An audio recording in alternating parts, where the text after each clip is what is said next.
Hello. I'm here, Nova. I'm just late as always. You know how it is. I'm always late. It's what happens. Oh my god. How you guys doing today? How was your weekend? I feel like all Nova did was play Baldur's Gate for 17 cajillion hours. Am I wrong? I don't think I am. I feel like that's all that Nova did.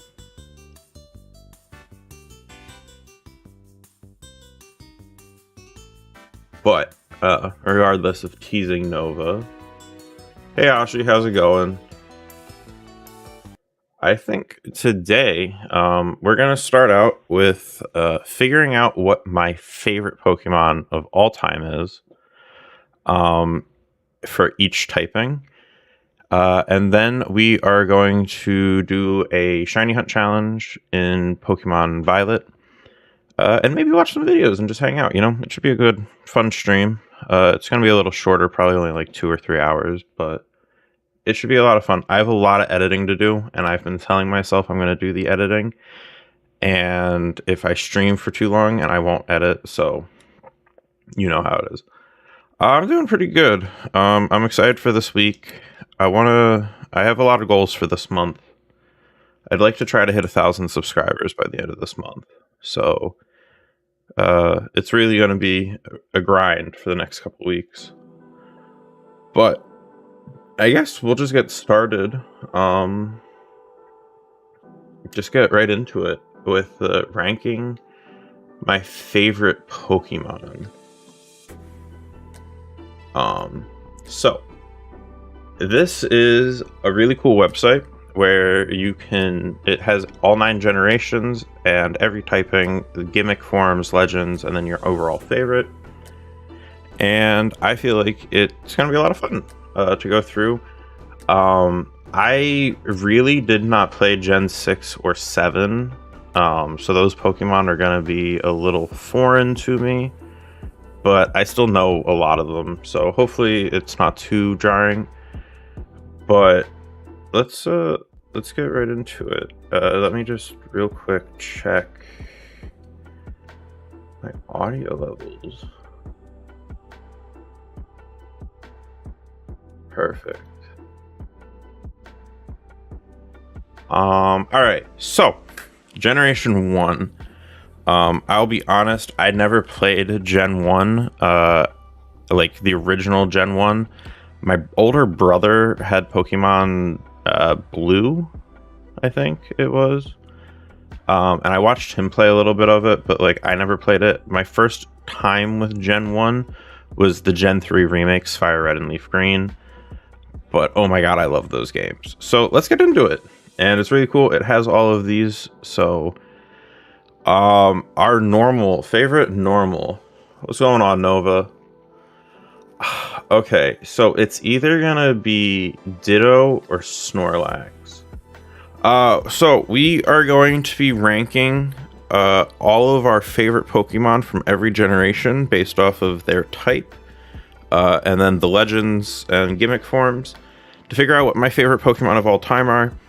And then eventually, once we're able to hunt all of them, we're going to create a team of my favorite shinies. So this is like part 1 of a 3-part series. It'll be a stream, and then it'll also be videos. So don't worry, we literally just started, so you haven't missed much. Bro, Ditto and Snorlax, what are you talking about? It's definitely Snorlax, but then there's also Ditto. I have to say Ditto. Ditto's one of my favorite Pokemon. Fire. This is gonna be a hot take. I love Arcanine. I absolutely I feel like Arcanine is a better fire Pokemon than Charizard is. Water. Okay. I don't think I'm gonna exclude. So I'm just making this up right now, but I'm gonna exclude starters because there is a starter column, and that's where we will decide the favorite starter.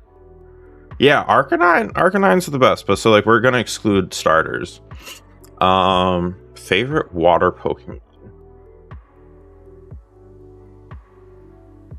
You know, Kingdra with Dragon Dance and Dragon Breath and Ice Beam swept Lance at the end. But then there's also Spheal and Lapras. Oh, there's so many good water Pokemon in Gen 1.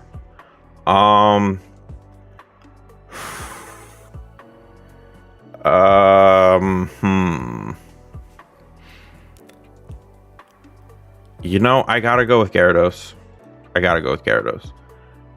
Best grass Pokemon. Definitely. I hated Bellsprouts because Bellsprout Tower. But it is a good Victory Bell and Weeping Bell are good Pokemon. Execute doesn't make any sense to me. Not the biggest fan of Noodle Boy. Oddish betrayed me because when I was a kid, someone convinced me that if I traded them my Moltres and they traded me an Oddish, they would like fuse together and I'd get a super legendary. But really they just stole my Moltres. So I kind of have issues with Oddish. Huh.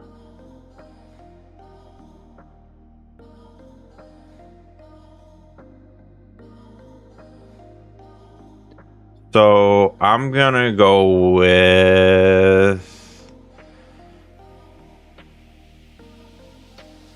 Execute because I have one on Pokemon Go. That's pretty good. Electric. I don't think there's any question about it. Pikachu is the best electric Pokemon. Ice. Oh, definitely Lapras. Fighting. I was never really big on fighting Pokemon, but I did on my first ever playthrough of Leaf Green. I had a Primeape named Monkey that I caught on Route 22, like before the first. So, like, you know how in the beginning of the game, if you go towards the Pokemon League, you have that second rival fight, and then you can catch Mankey in that grass. So good. Poison type. Oh. Poison type. I definitely gotta go with... It's either Nidoking... Gengar is my favorite ghost type from this generation. So... I'm not gonna say Gengar twice. Tentacruel was pretty cool too.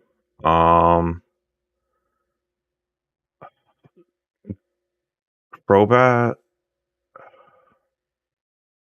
Nidoking. Nidoking's the best. Ground.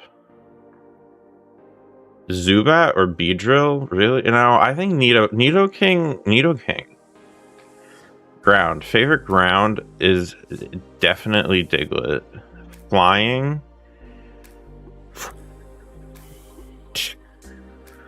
Oh. I do like Butterfree. But I also really like Aerodactyl. Wow. Ground is where the noodling comes in.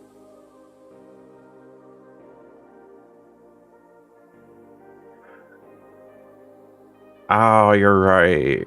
Nidoking is a better ground type. Okay, wait. We have to think about a poison type here.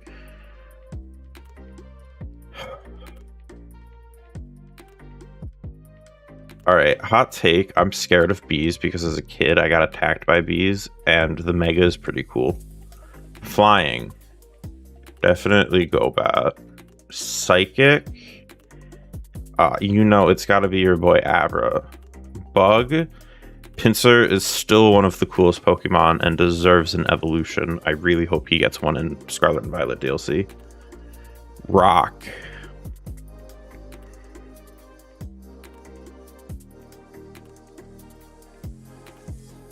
We're gonna go with Aerodactyl.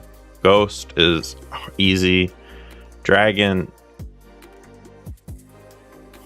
Are they the only dragon type in the game? Easy, I guess. Dark type. Oh.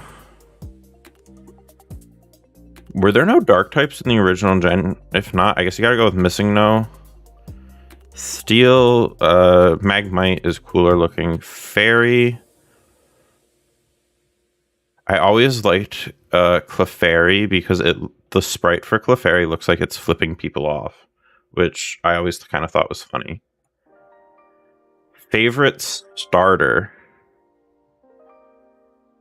Okay, so when I was a kid and I first played Pokemon Leaf Green, I, for some reason, thought that you had to pick the Pokemon that was on the box, right? So since I got Leaf Green, I had to pick Venusaur because I was going to get like some sort of bonus, like a boost or something. My Venusaur was going to be more powerful because I had the Leaf Green game and I chose the green starter.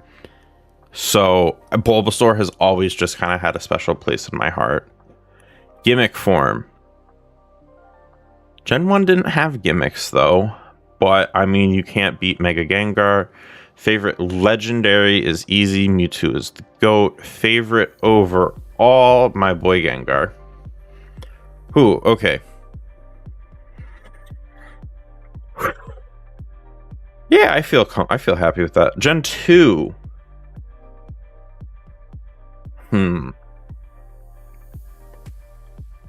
All right, you guys are gonna see a trend here, but I love Smeargle.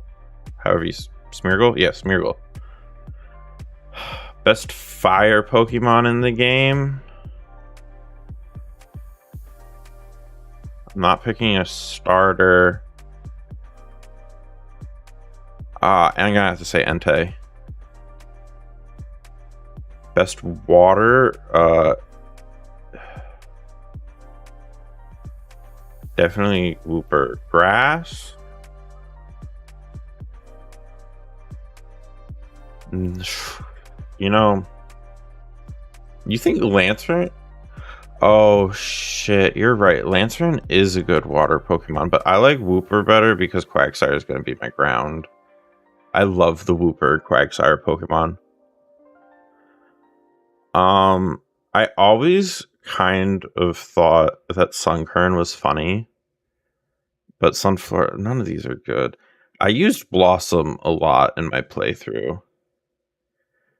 Electric is definitely Mareep.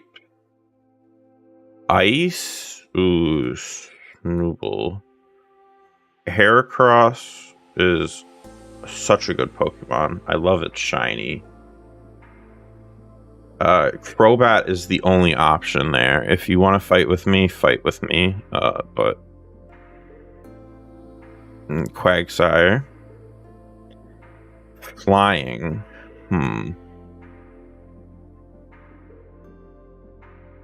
I did love me some Gliscor. Is that Gliscor? I don't remember. Skarmory, Natu. Oh, no, that's not what I wanted to pick.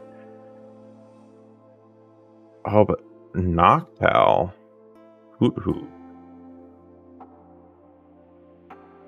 Noctowl. Psychic.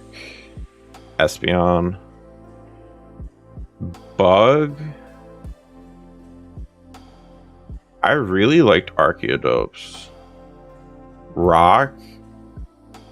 Godzilla. Was there really only one ghost Pokemon added in Gen 2? Mischievous? Okay.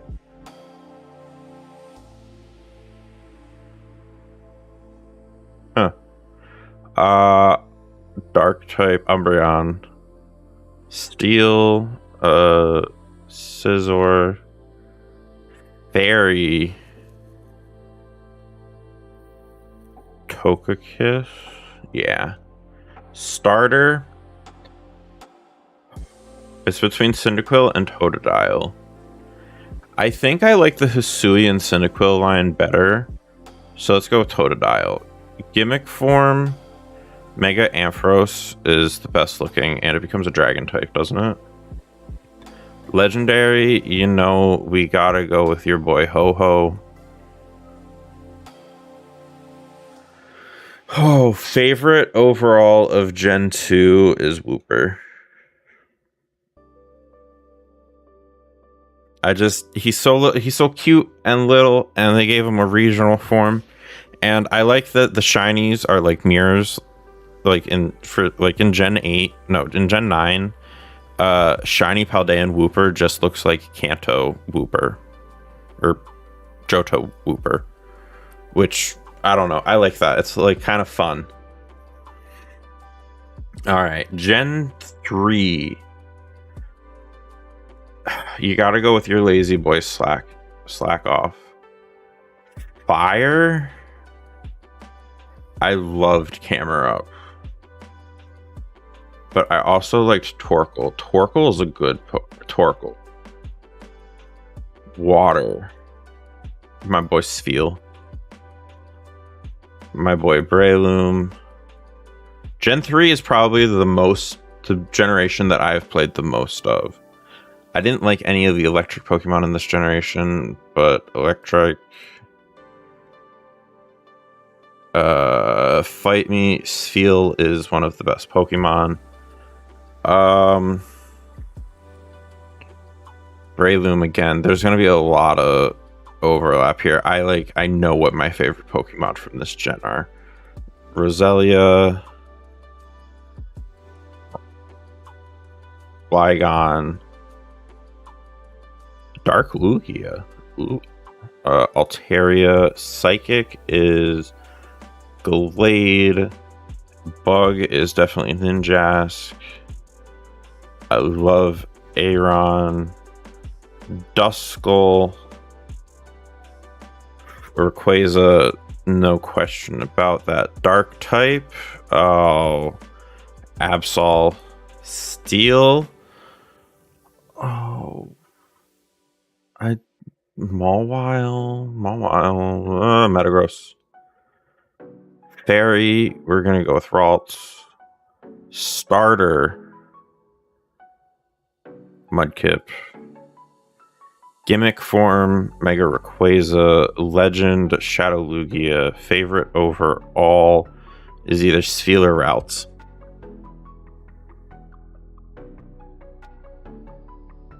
Actually, or it's Breloom. It's definitely Breloom. I love Shroomish. Fuck. Oh, it's Breloom. It's Breloom. Gen 4. Ooh. Normal Munchlax is my boy. I loved Magmortar. I don't know why, but like the fact that they added evolutions to Magmar and Electabuzz just made me so happy. Yes, Gen 4 is the best gen. Except for the remakes. I wish we could burn those remakes and they would just give us good remakes. Water. Ooh. I like Boozle, but I hate Floatzel. I liked Pabarrel. Gastrodon. I hated fighting Gastrodons, but using Gastrodon was always kind of fun. We're going to go with Pink Gastrodon, West Gastrodon. Grass type is definitely going to be Roserade, because I love that they gave Roselia a Evo. Shinx. Frostglass is one of my favorites. Fighting. Oh, it's either Toxicroak or Gallade. Gallade. Definitely Gallade. Poison. Skorupi. Ground.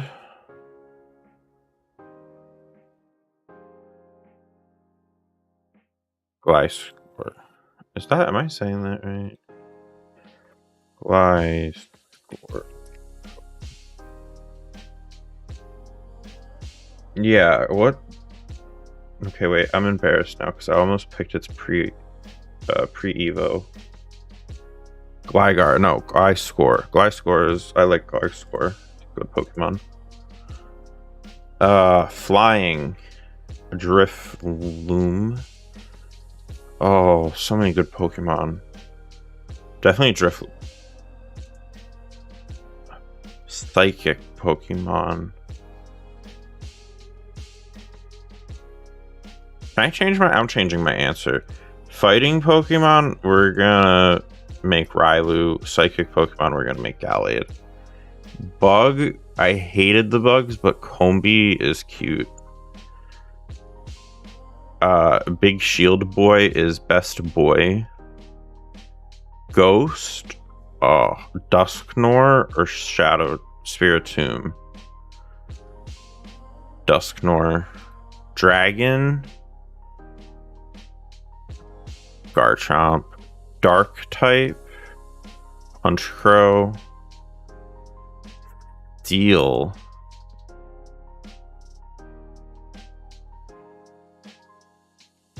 Oh, I have to say Dialga. Togekiss. Best starter is Torchwood. Oh, I love all of these starters, but I love Infernape the most. Gimmick form, Mega Gallade. Legend, Giratina. Oh, the distorted dimension form because the shiny is so good. Favorite overall.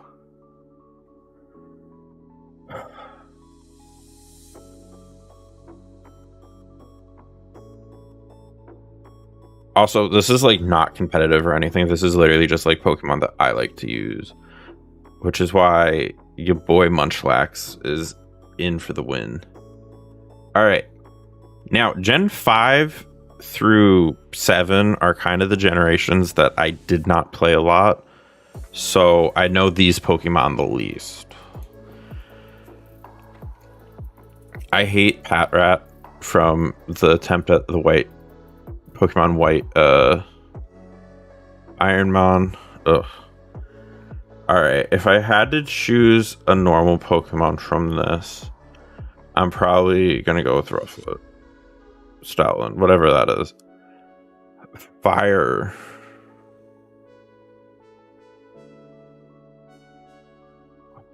Moth? Or Manitan? Chandelure. Chandelure is definitely the best. I love the turtle.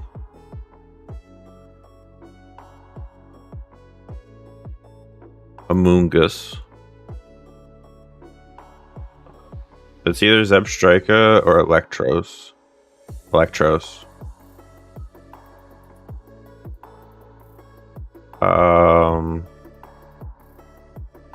I don't really like any of these Pokemon, but if I had to pick one, this one. Fighting.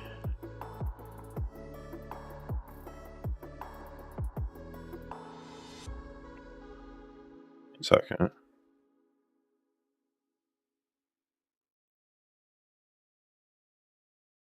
I hear like someone outside my house.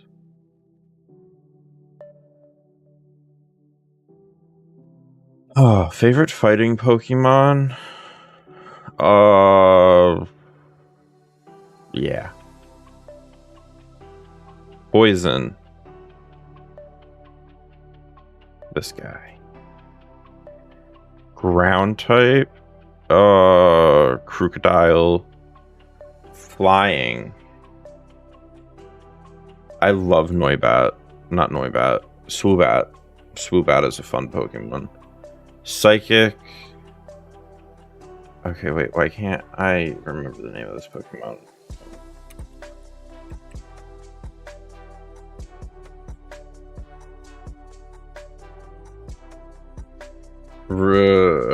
Renucleus. Yeah, that's how you say the name. I know what this Pokemon is. Bug.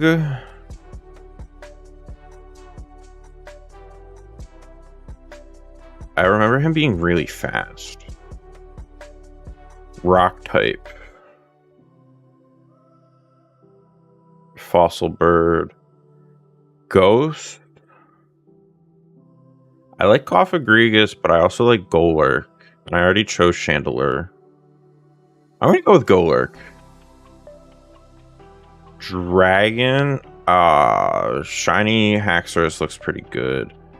Dark type, you already know it's Zorua. Steel type, Bisharp. I guess Cottonee. Samurott is the best starter. I don't know what either of these are, but he looks like a big pile of trash. Favorite legend from these?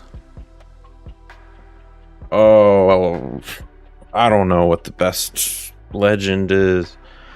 I liked Victini because I got it as an event Pokemon. Favorite Pokemon from the generation? Zorua, easy.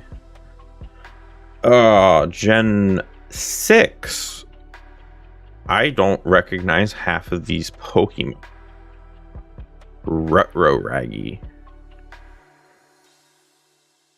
Talonflame. Or Fletchling, whatever you want to call it. Talonflame.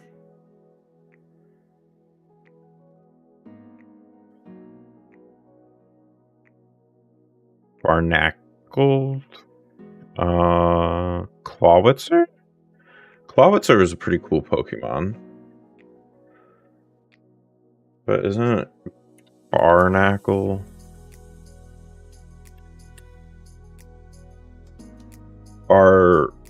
Barbaracle. Rockwater. He's kind of got a cool humanoid design. Like I said, I don't really know the Gen 6 and 7, so bear with me here. Skidoo.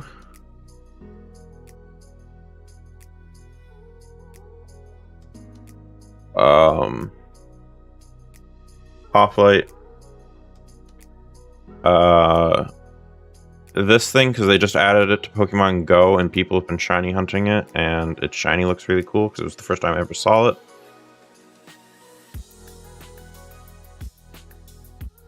Alright, fighting. Hawlucha. Poison. Oh, this is the Dragon Poison Skeletor? No, not Skeledirge. Poison Dragon. Dragali. Like, it's like algae and dragon. Yeah. Flying? Oh no, ground. Zygarde. Flying. Noibat. Psychic.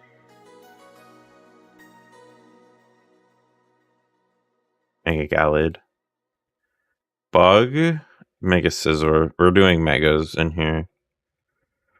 Rock. Big Dino dude. Aegislash. Dragon. Goodra. Goodra was such a good Pokemon. Dark type. I loved that they gave Sableye a Mega. I also love Mega Absol. Mega Absol. Other Aegislash form. The keys, because I think it's ironic. Starter is definitely Froakie. Gimmick form.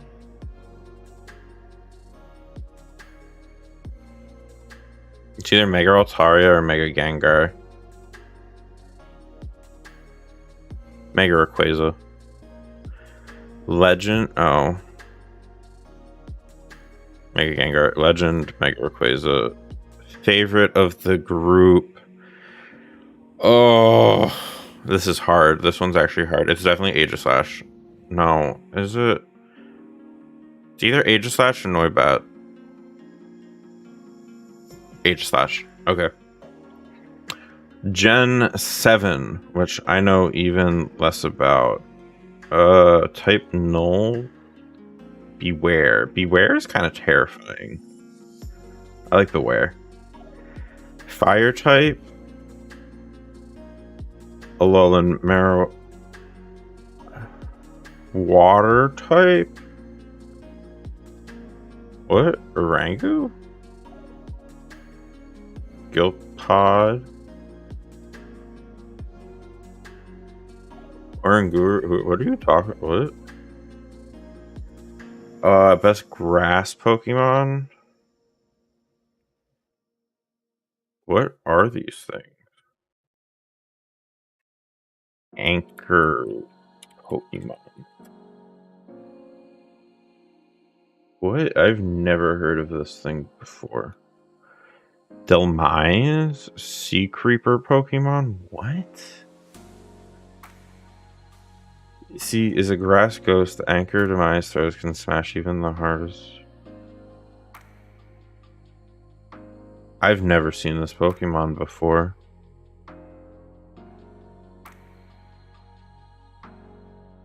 Well, I kind of like it. I like nautical stuff. Like, I've never seen it before, but it looks really cool. Oh, electric. I love the monkey cat thing that I can't remember. Alolan Sandslash. You're killing me, Smalls. I don't know Gen 7. Fight me. Yeah.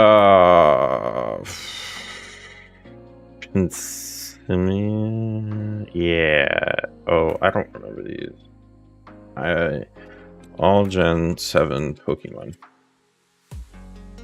It's fine. We'll figure it out. I know. Yeah, Passimian. I was right. Orangu's my favorite psychic of this generation.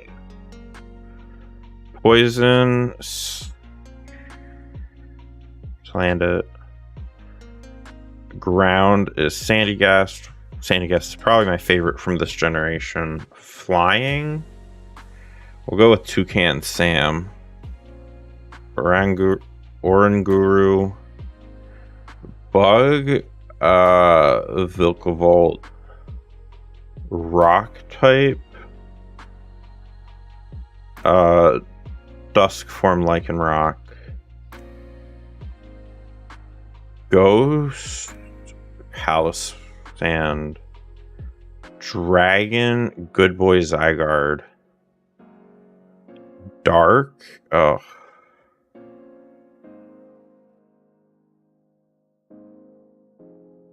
Alolan Persian.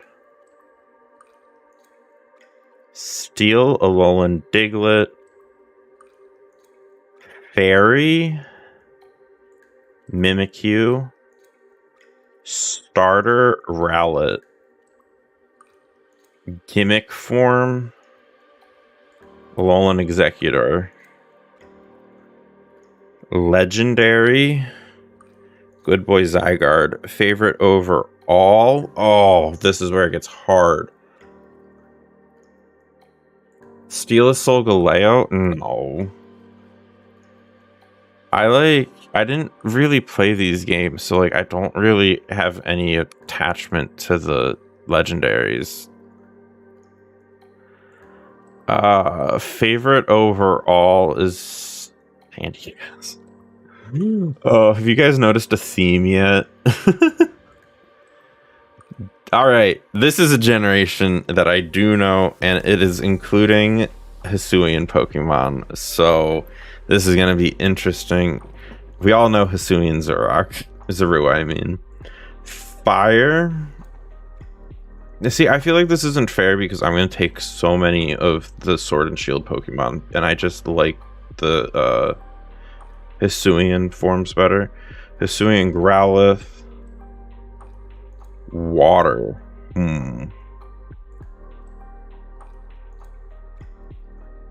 I really liked Basculegion, but I also really liked Urshifu.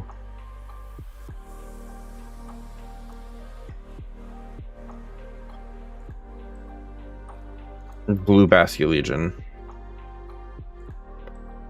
I love the apple. I don't know why. I do. I gotta go with Yamper. He's a corgi. I have corgis. Fight me. Ice Pokemon. I do like Eskew. Galarian Darmanitan. Or Mr. Rhyme. Galarian, Mr. Mime, and Mr. Rhyme. Actually, it's Snom. It's Snom. Fighting Pokemon. Phalanx. Poison Pokemon. Galarian Slowking. Ground. Ursaluna. Flying. Oh, do I like Hisuian, Braviary, or Corviknight better? Corviknight's pretty good, but Hisuian Braviary is better. Psychic. Ooh. I like Galarian Ponyta. Bug is definitely the flamey boy. No, it's not. It's Snom again. Bug. No. Rock. I really liked him. I can't remember. Wow, why can't I remember?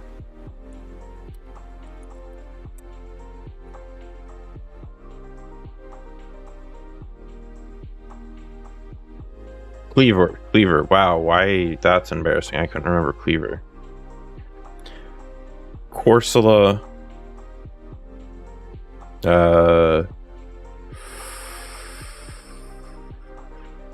Dragapult.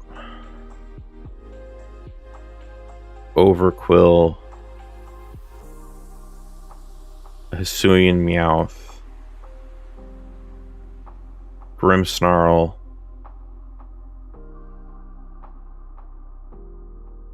Hisuian Typhlosion. Gimmick form. My favorite gimmick form is Hisuian Zorua. Wait, why was that not? Oh, it was. Oops. Favorite legendary from this group? I really liked Regieleki. Favorite overall is Hisuian Zorua. Finally, Gen 9. Farafrig is definitely my favorite there. Armarouge. Tatsugiri. I like the new Totodile. Not Totodile, the new Tentacruel line. Belly Bolt. Titan. Annihilate. Hisuian Wooper. Or not Hisuian, Paldean. Flamigo.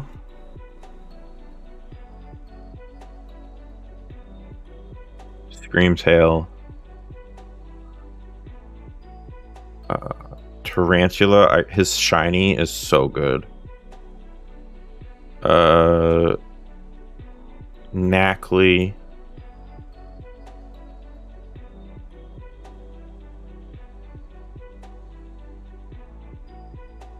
Odango.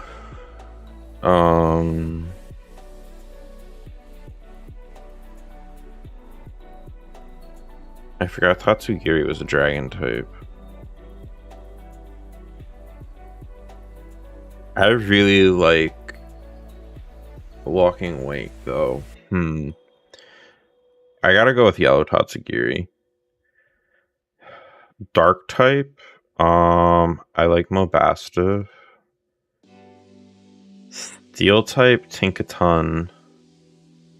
Fairy type, we gotta go with the good boy. Starter, we gotta go with the bean. Gimmick form, you gotta go with Wooper. Legend, I don't really like any of the legends from this game, but King Dragon. Favorite overall, Paldean Wooper. Alright. So we have named all of them, and now we have to figure out our favorites from all of these. This is going to be the hard part.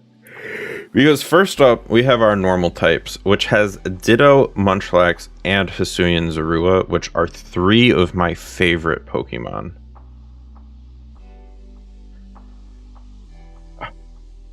You guys can hate me for this, but I love Ditto.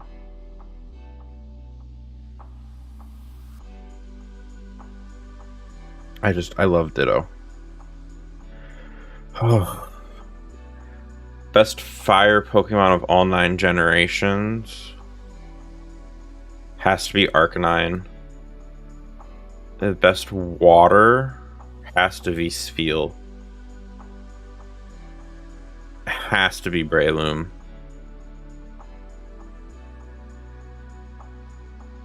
No, Spheal, Gastrodon's a good competitive Pokemon, but Spheal is just like something about the little ball that rolls around and is a Pokemon. Just, I love it. I don't know why, but I do.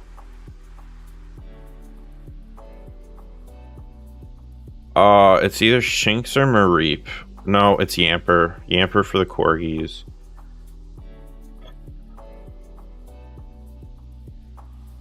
Favorite ice Pokemon. I really like Frostlass.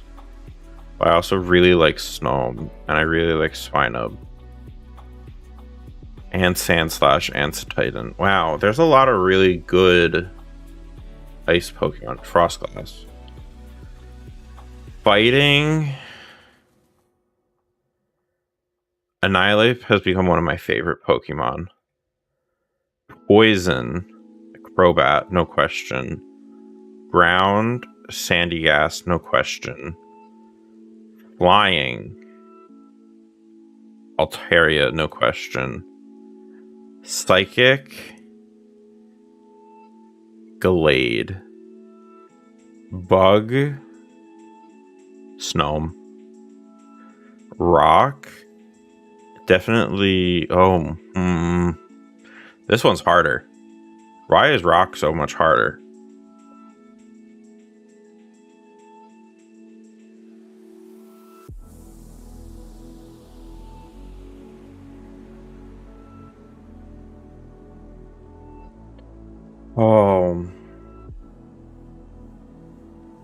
We gotta go with my boy Shield Face. Ghost, easy, Gengar. Dragon.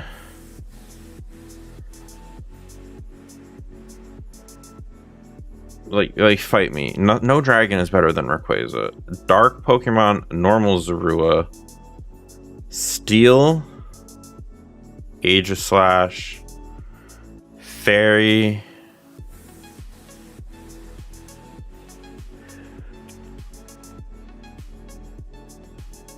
Oh, this one's hard. Because I love Ralts. I really like Mimikyu. And I really like... Oh, what is the name? Togekiss. Togekiss. I know Pokemon. Togekiss. Togekiss. My favorite all-time starter.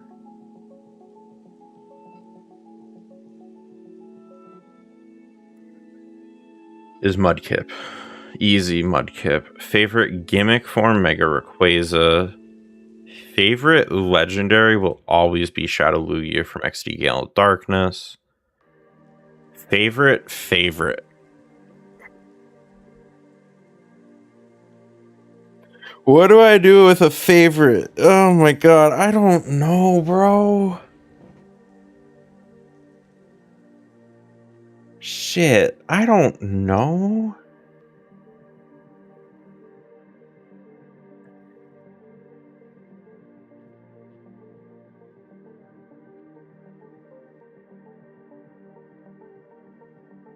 Um. Fuck.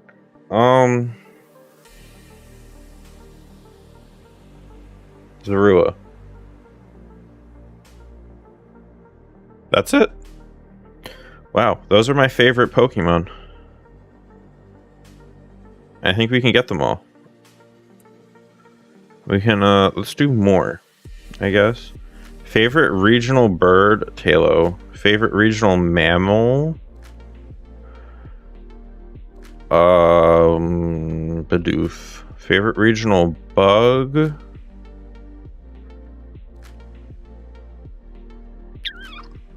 Caterpie. Favorite pseudo legendary, Hisuian Gudra. Favorite Pikachu clone,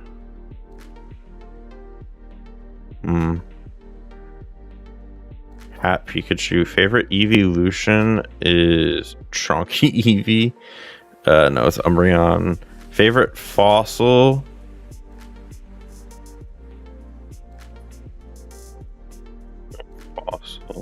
Archeops. Favorite regional form, Hisuian Zoroark. Gigantamax.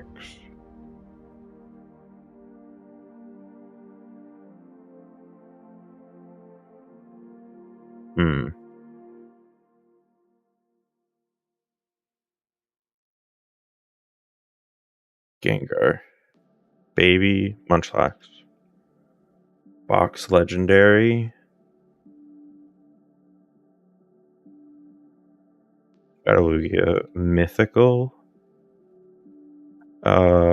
Speed Form Deoxys. Ultra Beast. The one that eats everything. Favorite Paradox. Iron Hands. Favorite type, Ghost. Favorite ball, Moon. Favorite Spinda is that one. Black and red, Alcremie. This one. With this, sure. Favorite new Evo ever added. Oh, Farafrig. That's it. Wow. These are my favorite Pokemon.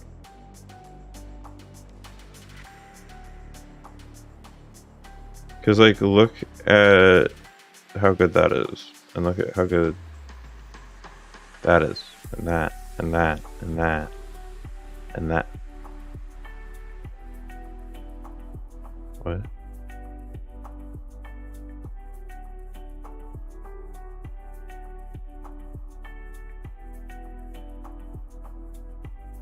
They all look so good.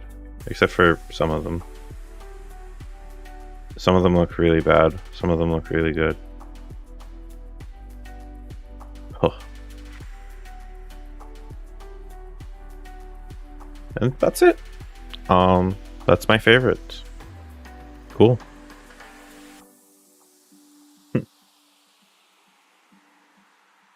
That honestly took a lot longer than I was anticipating. Whew. Okay, I'm gonna save this so that I have it for a later date.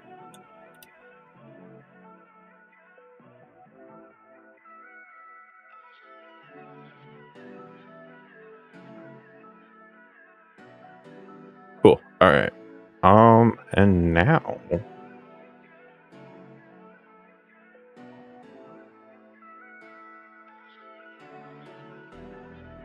let me get my Switch turned on.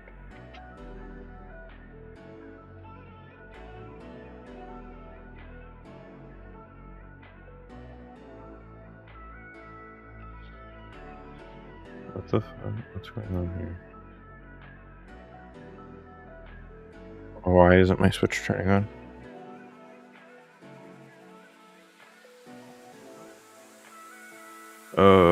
This is a problem.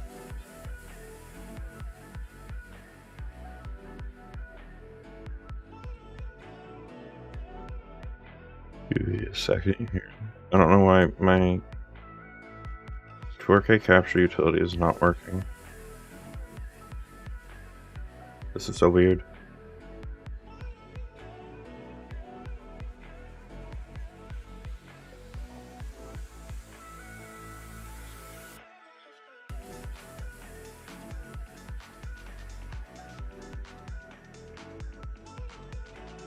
Why is this not working? Oh, there we go. Okay.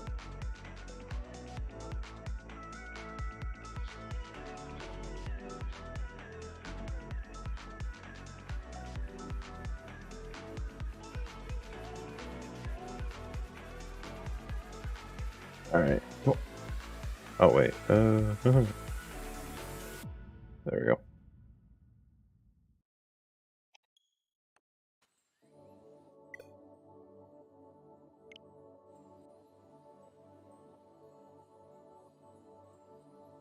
Alright, it's been a minute since I've played, so I don't really remember what's going on.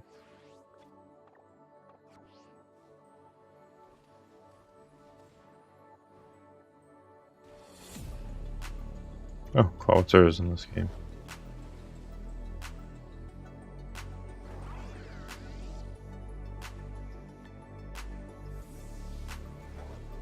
Wait, I need to like fly somewhere so we can assess. I don't remember what I was doing. Let's go here.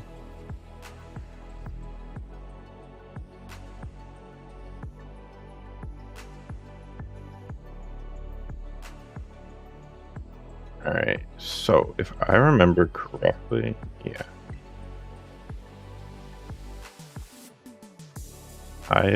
I got a lot of sandwich stuff. A lot of Herb Mysticas for us to use. That's what I've been doing in the game. But we're gonna open a card pack and see what we're shiny hunting. Okay, this is my second to last pack. Whatever we pull is what we hunt. No takes evaxies.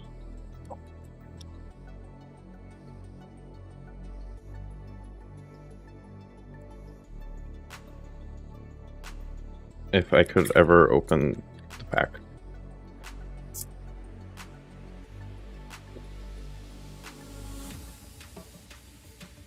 Alright. Code card?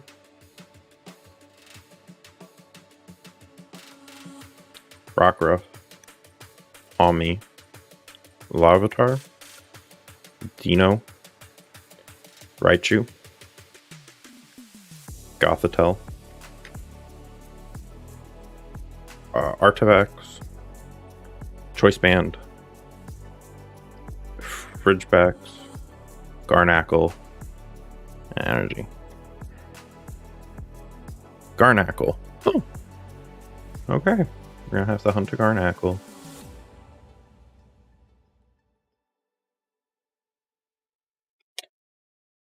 Cool. That should be easy.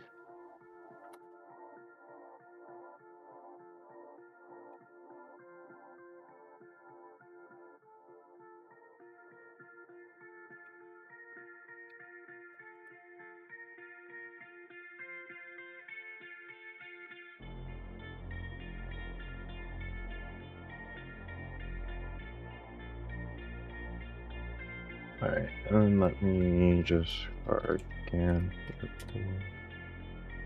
Let me just get the shiny for us.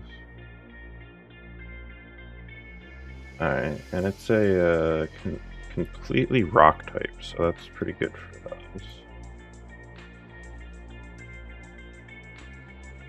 us. Give me 1 second here. I just need the sprite. Alright, and then...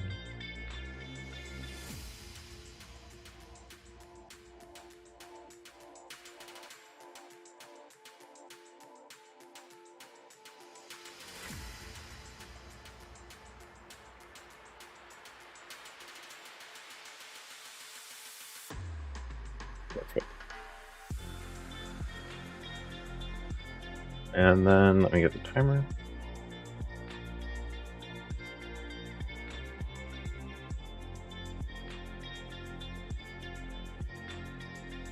Alright, 30 minutes on the clock. Once I make the sandwich, we go.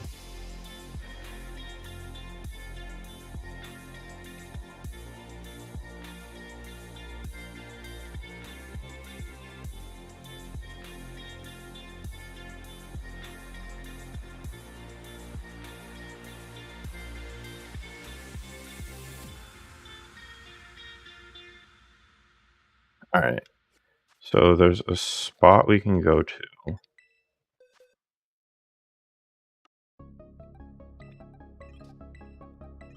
For our Pokemon.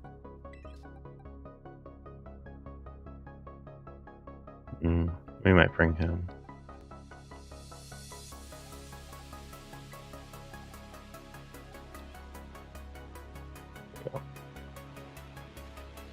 Alright. So I'm pretty sure we want to come over here.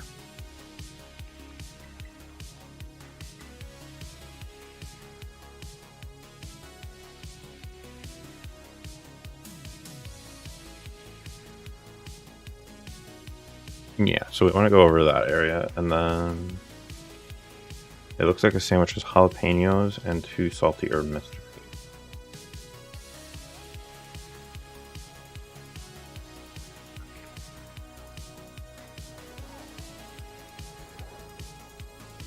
Alright.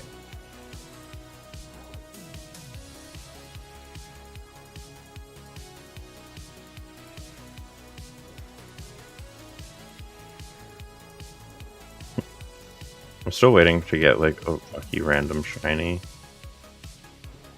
That'll be the day.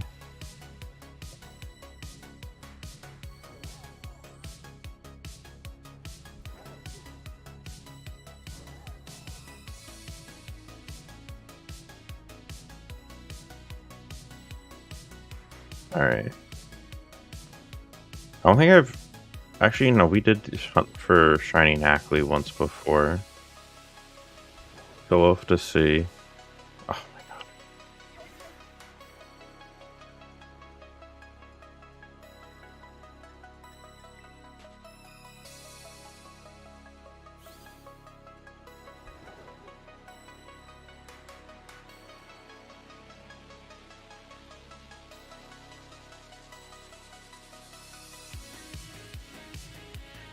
I have to go watch the VOD, what?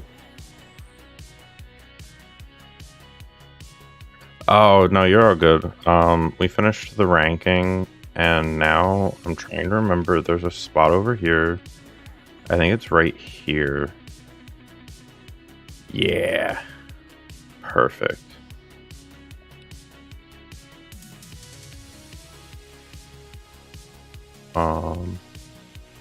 The VOD will be up, but so we pulled... come on, don't... Come on, but okay.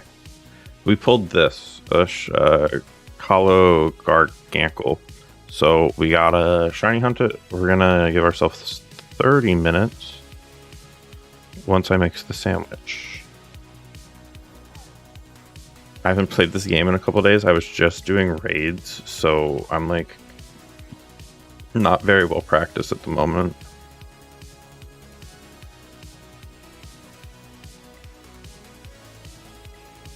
How does picnic?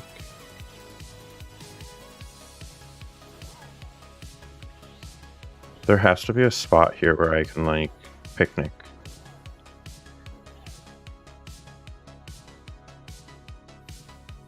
Right here? No. Okay.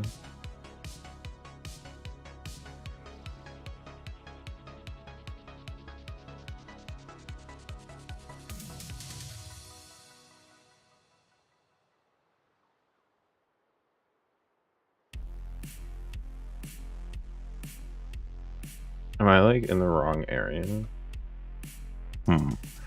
Alright, let me think about this for a second. I think I want to be more over here.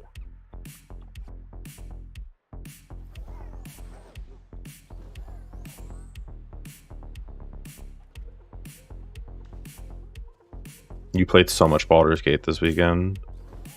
I feel like, I don't know, a lot of people I was talking to weren't actually picking up Baldur's Gate yet because they like have just been burned so many times.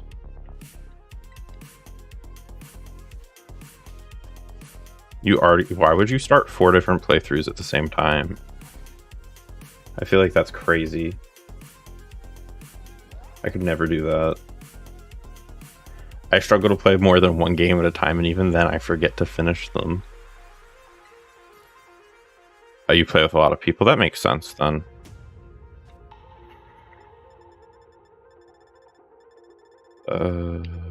Jalapeno. And then 2... Oh, wait, whoa. Nah, you know what? Fuck it. We're not gonna save, so we lose the sandwich. That's how serious I am about this.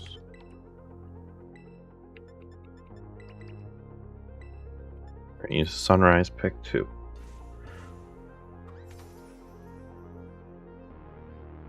Oh, see, that's too much. I would lose track of stuff. I'd use the wrong character. It would just be a big cluster if I tried doing that. I need to have one playthrough and only do one playthrough. All right.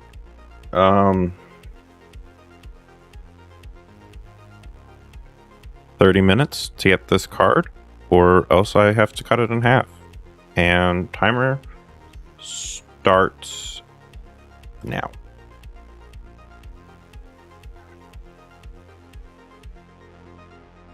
I shouldn't have started it yet. I made a mistake.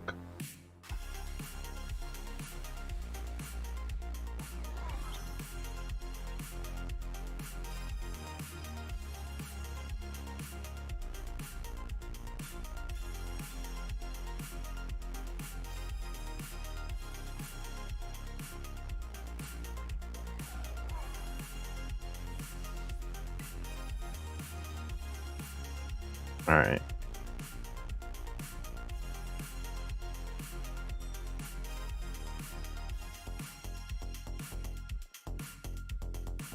Am I only gonna see 2 things?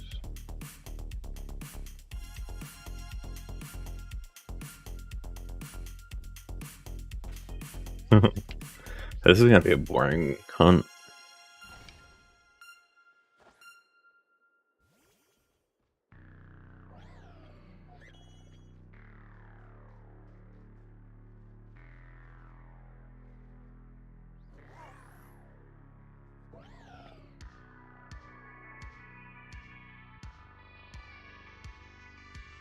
I mean, I'm sure it's a good game, but is it game of the year? Aren't there a bunch of games it has to compete with? Like, didn't Ragnarok technically come out this year?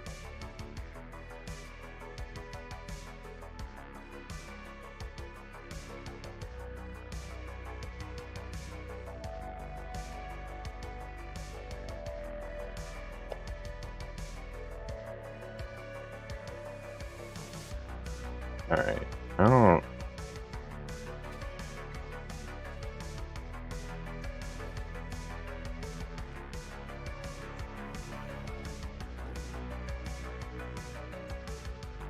Alright, there should be a bunch.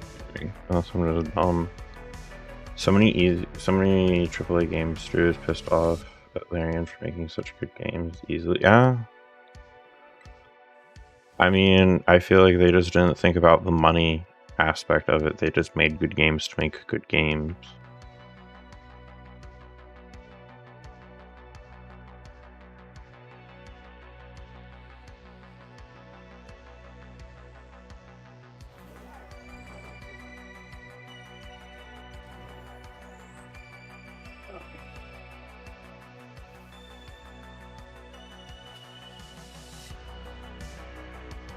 I don't even know what the fuck.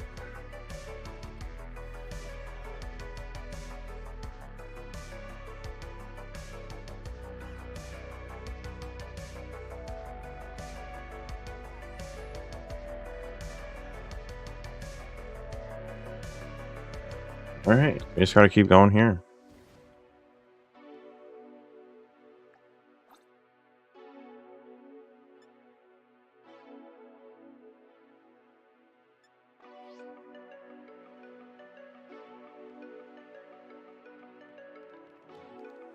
Why are Gyarados and Snomp spawning? What? Okay, I still have my sandwich.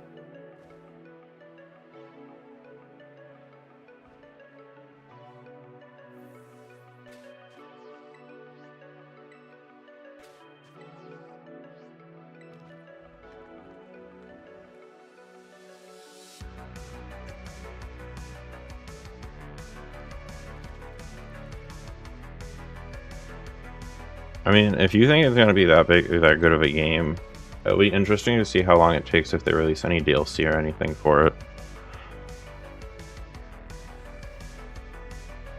Like, how long will Baldur's Gate 3 live? Like, how many years, you know?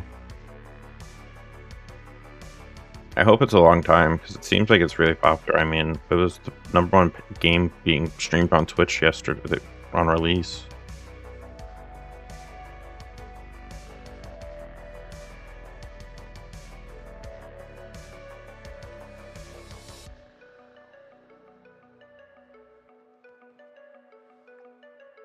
That's just always my concern, is like, oh, they're gonna give us these fun, cool games, and then, like, it only is supported for, like, a year, and then, like, the developers, like, I mean, I don't know a lot about the development team. I know Divinity had a lot of support for years, but, like, you never know. Hopefully, like, they don't try to, hopefully Microsoft doesn't try to buy them.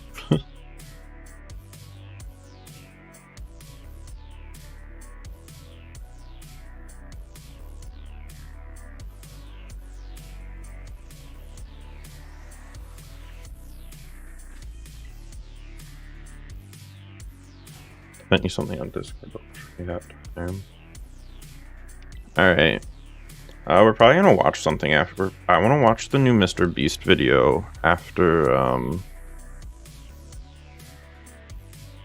we're done this hunt, actually.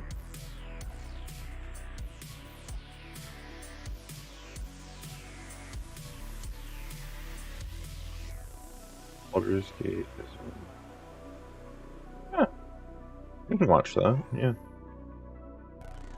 Oh no. Yeah, no, we can watch that.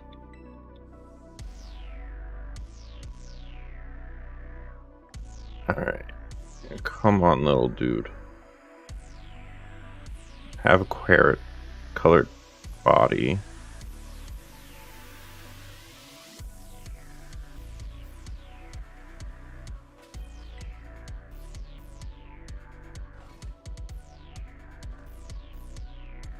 I don't know if I like this music. That's okay.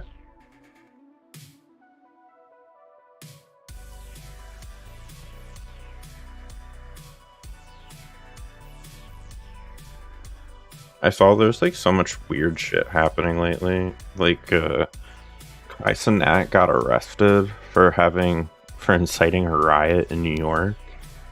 I think that's kind of hilarious, but also kind of scary, because it seems like the media is trying to make it to be bigger than what it is. But I don't really know. I wasn't there, nor did I see it live, so.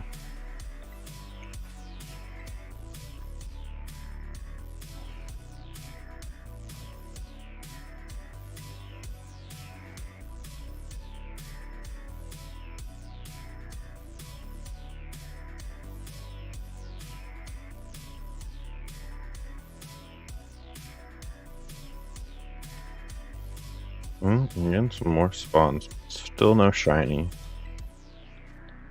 Sad.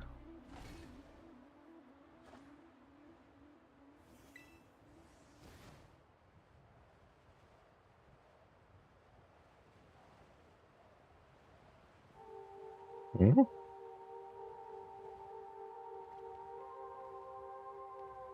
Why are Wattrel spawning when I have a rock sandwich? What?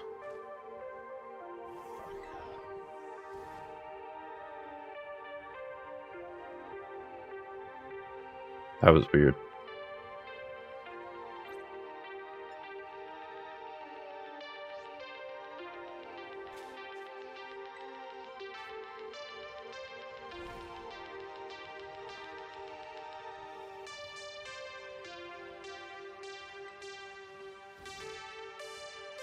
Oh my god. Should we count it? If I get a Nacli and we evolve it, does that count? I'm realizing now I said that I'd hunt the card, not the Evo line. That might be a problem.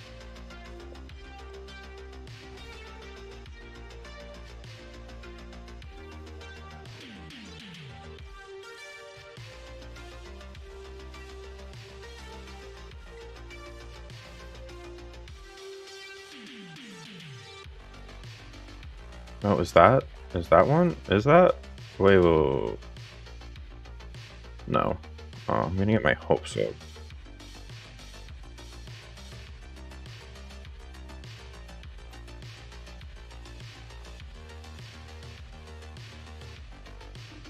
No. Alright. Yes.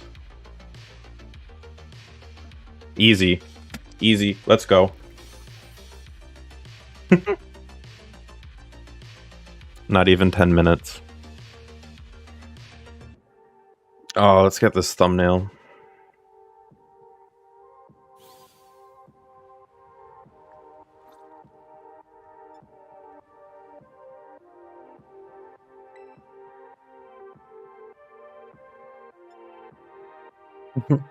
Such a cute little guy.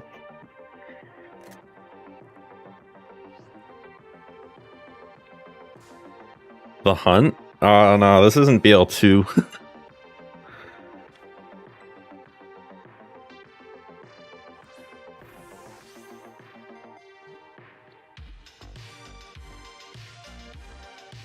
Wait, I didn't mean to stop the timer. Actually, no, I did kind of want to stop the timer because I only have one Pokemon. This might be a problem.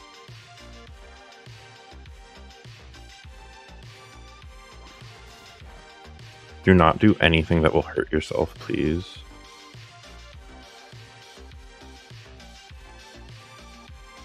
Perfect. Okay. It'd be really embarrassing.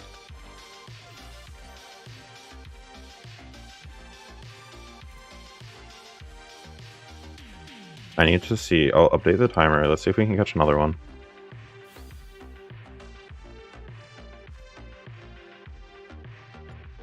No. It was 20 minutes. 19 minutes. And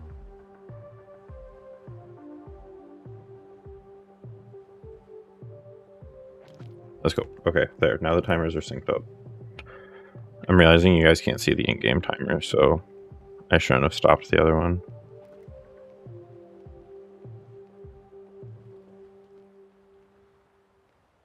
Alright. Let's get another one.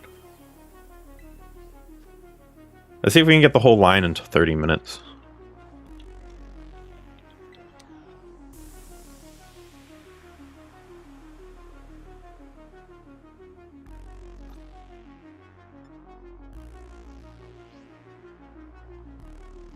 I hate that, like, why are water Pokemon? Am I too... Maybe I need to be back a little bit to get only the rock Pokemon to hunt. To spawn. Wow, I can speak.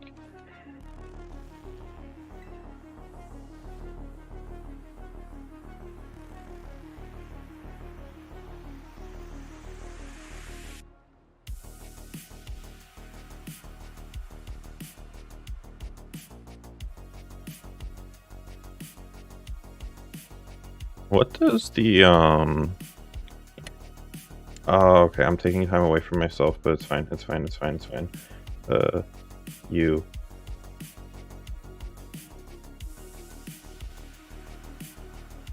And then...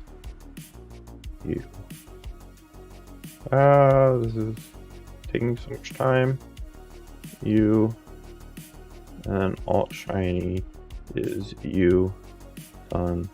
Show.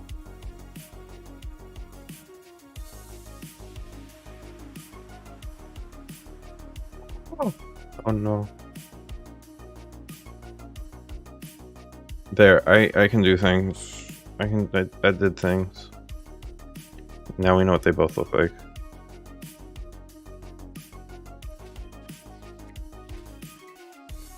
My things will not slide off the table. Come on.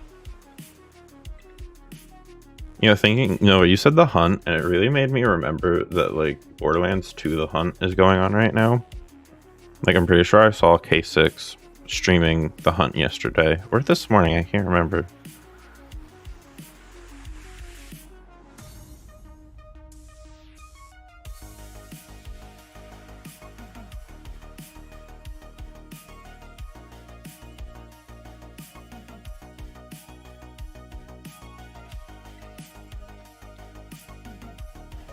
This is when... Come on.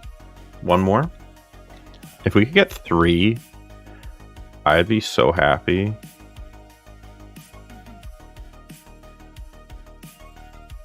I feel like my reaction to the first one wasn't very good. I was just like, oh, cool. Oop, there it is.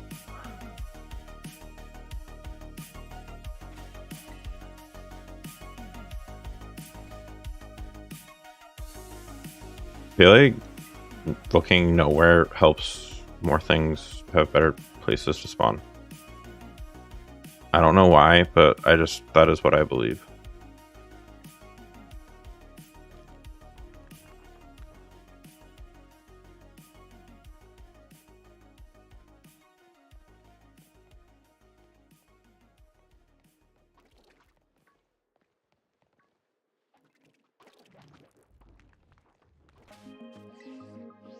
What? One.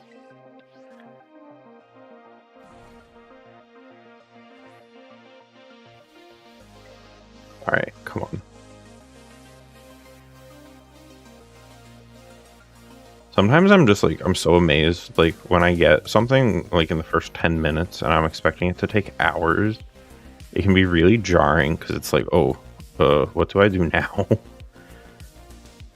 Like... Now what?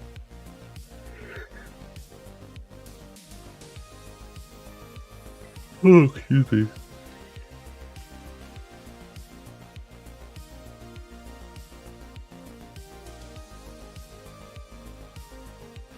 Oh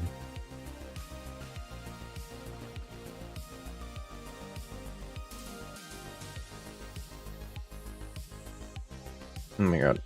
I hate... Let me up the... that's the only thing I don't like about being on the rocks at the outside of the world, is, like, sometimes they just get all weird.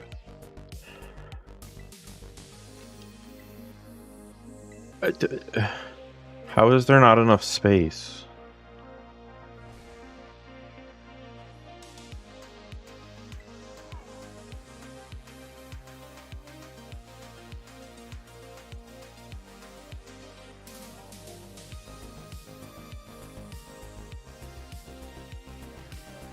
Nope.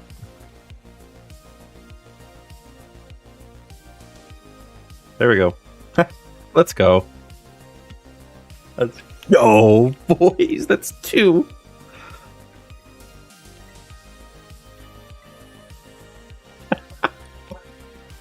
Oh my god, the streamer luck is real. Oh, maybe not.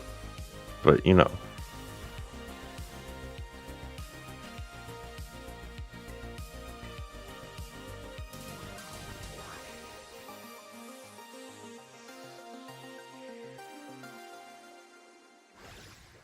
Oh, don't be rude. It crits and it does, like, 6 damage.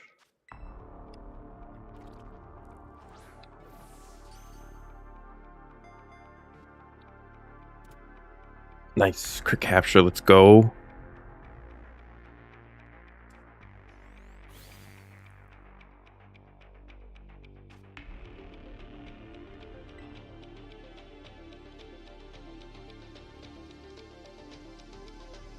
I can't believe we got 2.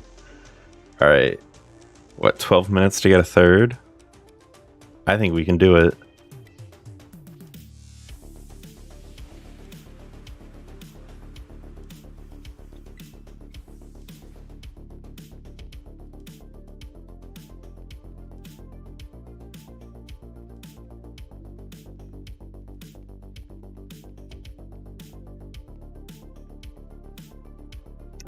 No.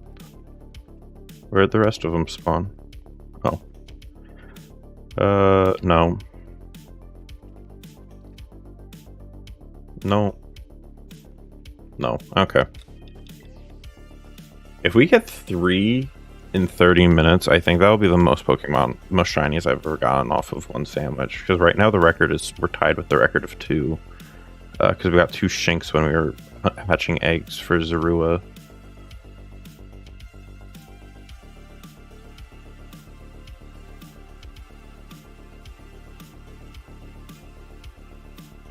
Oh, come on. If we can get a 3rd one, even if it's the 2nd form, oh, it's gonna be so big. Part of me wonders, can I, like, do a loop that despawns them and respawns them? Rather than picnicking every time?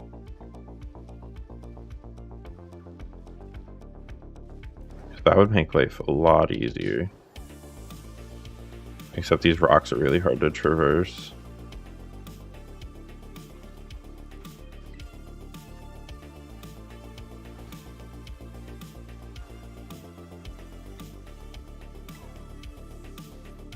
Okay, give them a second to spawn.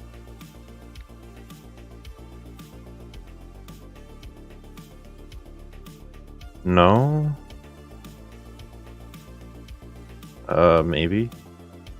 What is that? Oh no, they were overlapping. Okay.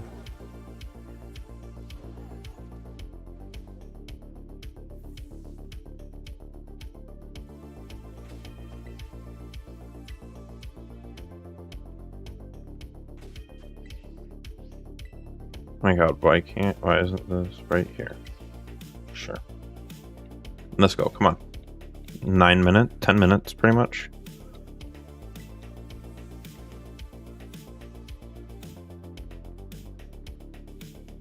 Oh, that was a good one.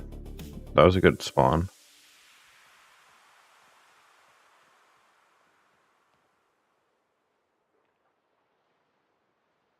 No.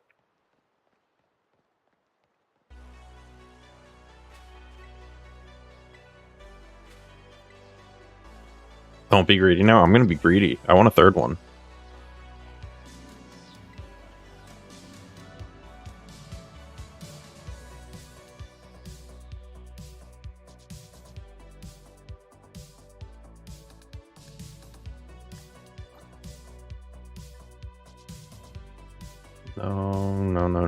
No.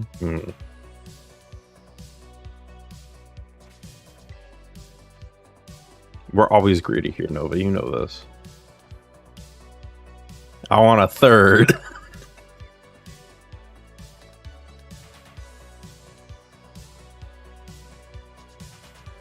I want a 3rd. If we could get the whole line in one sandwich, that would be awesome.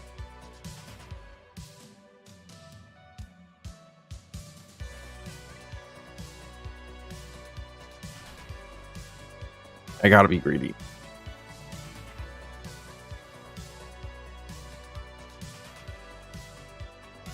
No.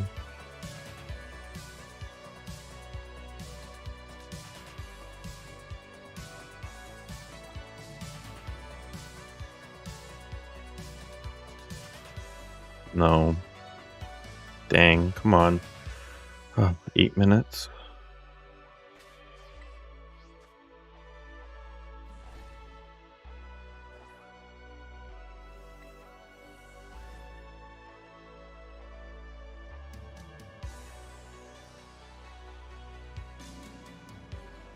No, come on. No. Oh, come on. Give me magic number 3. Oh. At least I don't have to rip the card.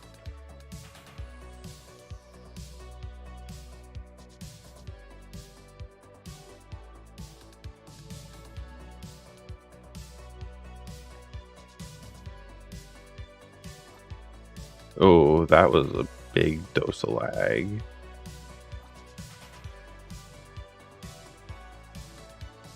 Why are there Wattrel?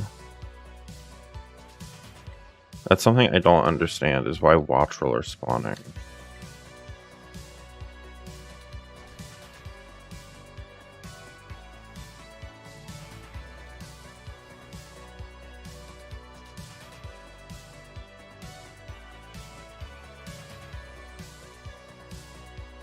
Mo. No.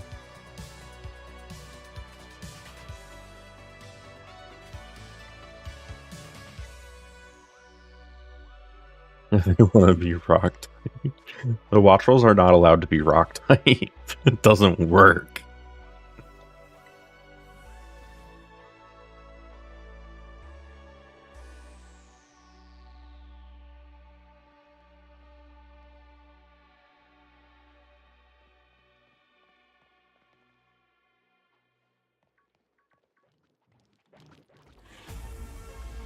Nope, nothing.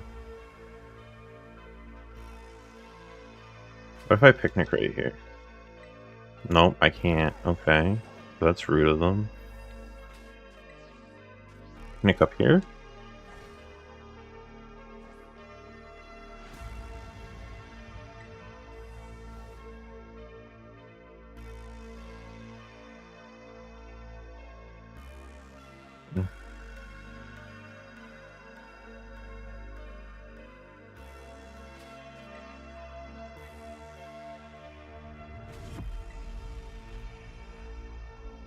Alright, come on. 5 minutes. We can do this.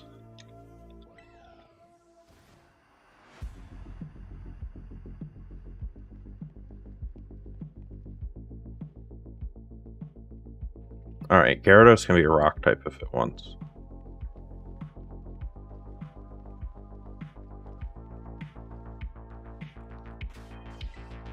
I don't know why I didn't think about doing this earlier. They should have spawned right in front of me. Right? Or am I stupid?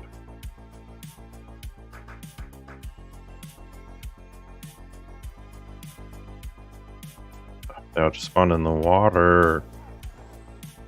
No. Wattrel doesn't have the OG status that Gyarados does. Gyarados can be whatever the fuck Gyarados wants to be. It's Gyarados. It evolved from a goldfish into a giant dragon. If it wants to be rock type, it can be rock type.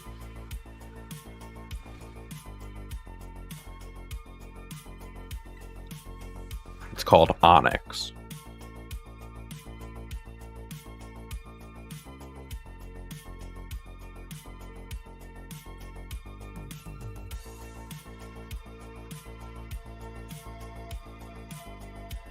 Three minutes?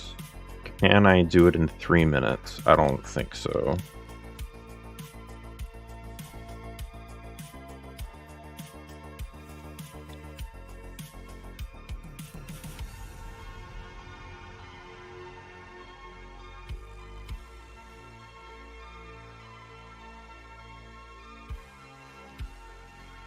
Dang it, man. Come on.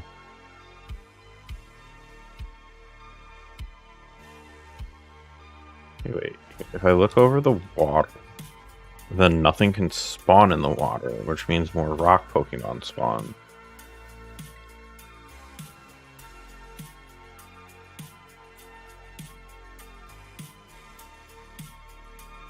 Okay, that plan might not have worked.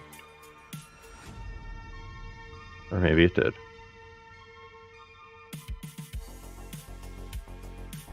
No.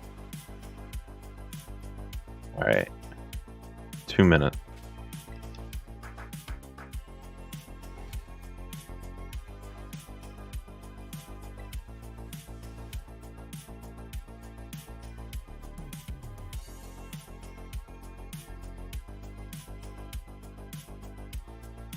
Is that? No. There's an overlap, damn.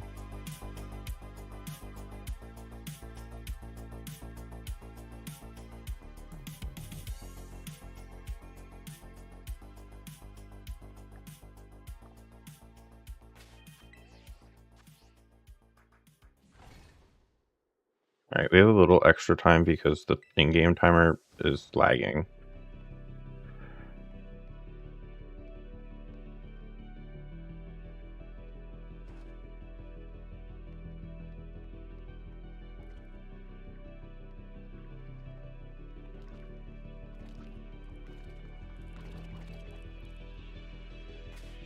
What if things might slide off? But if I picnic right here, maybe this will be better. Look at the water so nothing spawns in the water.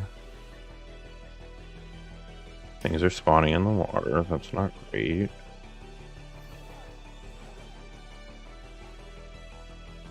No.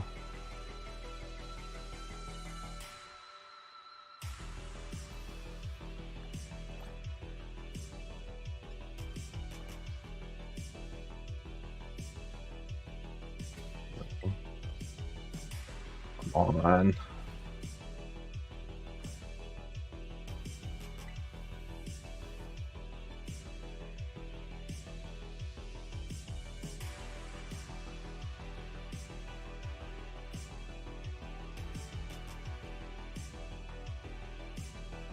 One, please.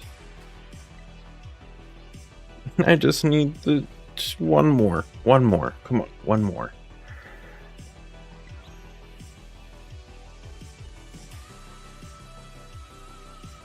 Come on, one more. In 40 seconds, one more.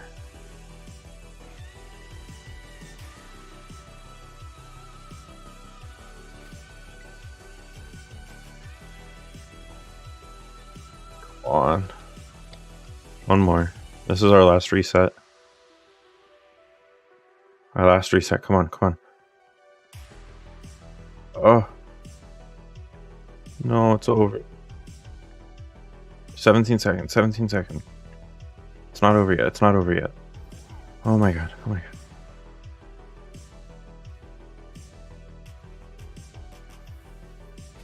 I can reset one more time. One more time. Come on.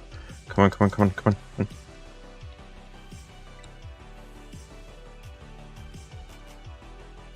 No. Alright.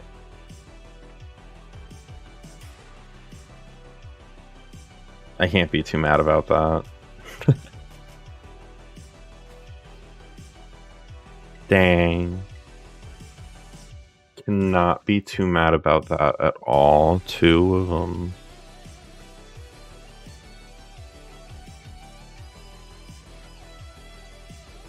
Timid and lonely. Nice.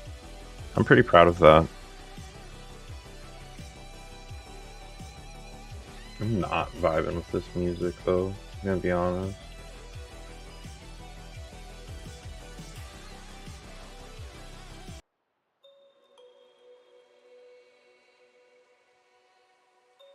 Yeah. Excuse me. Alright, well.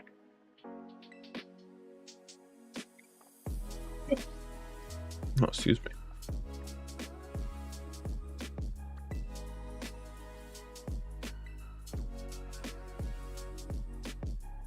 Alright, let's evolve them. And then I'm gonna call it a day. I have a lot of editing to do this afternoon. Do I have enough to evolve them? That's a good question. 38. Oh, okay, cool. He just has to go up one level each. That should be easy enough.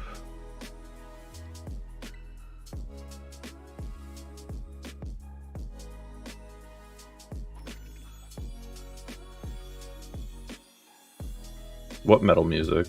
That wasn't metal, that was like synthwave.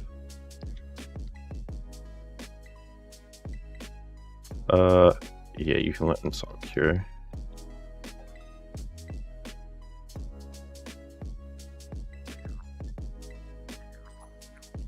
You heard guitars? Yeah, there's guitars in synthwave. Isn't there?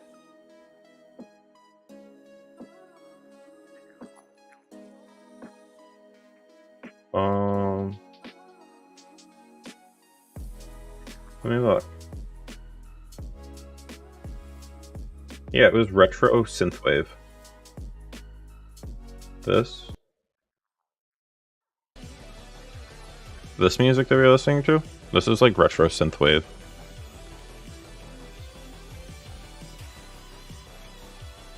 I'm an idiot and I pressed B. Oh my god. Oh, I'm a fucking idiot.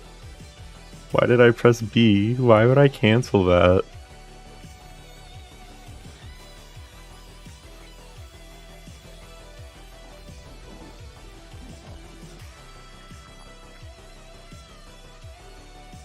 Nice, let's go. Where is the card? Oh. Nice. No rip this time. Nice. I'm glad when we don't have to rip cards.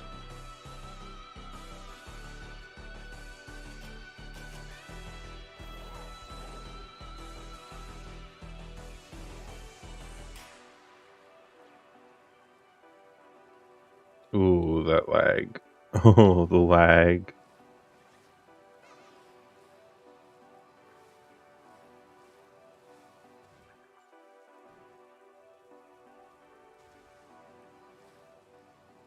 I want to come over here to show off Garganical. Wow, I can talk so well.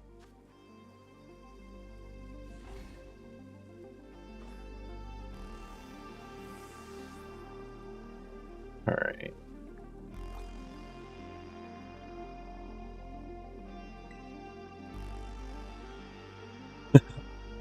He's my buddy. Hate to see him go, but love to watch him leave.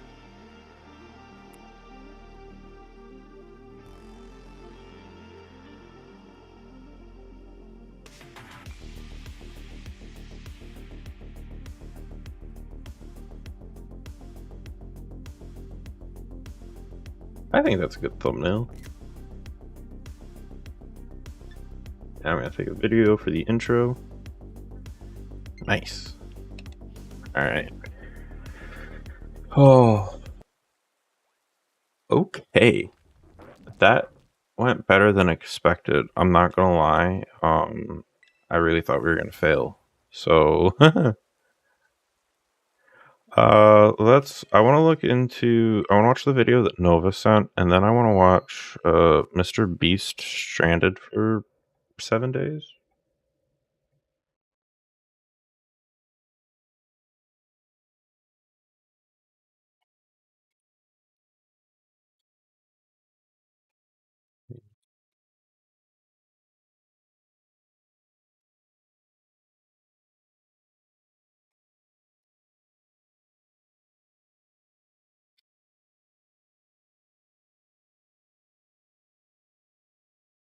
Alright.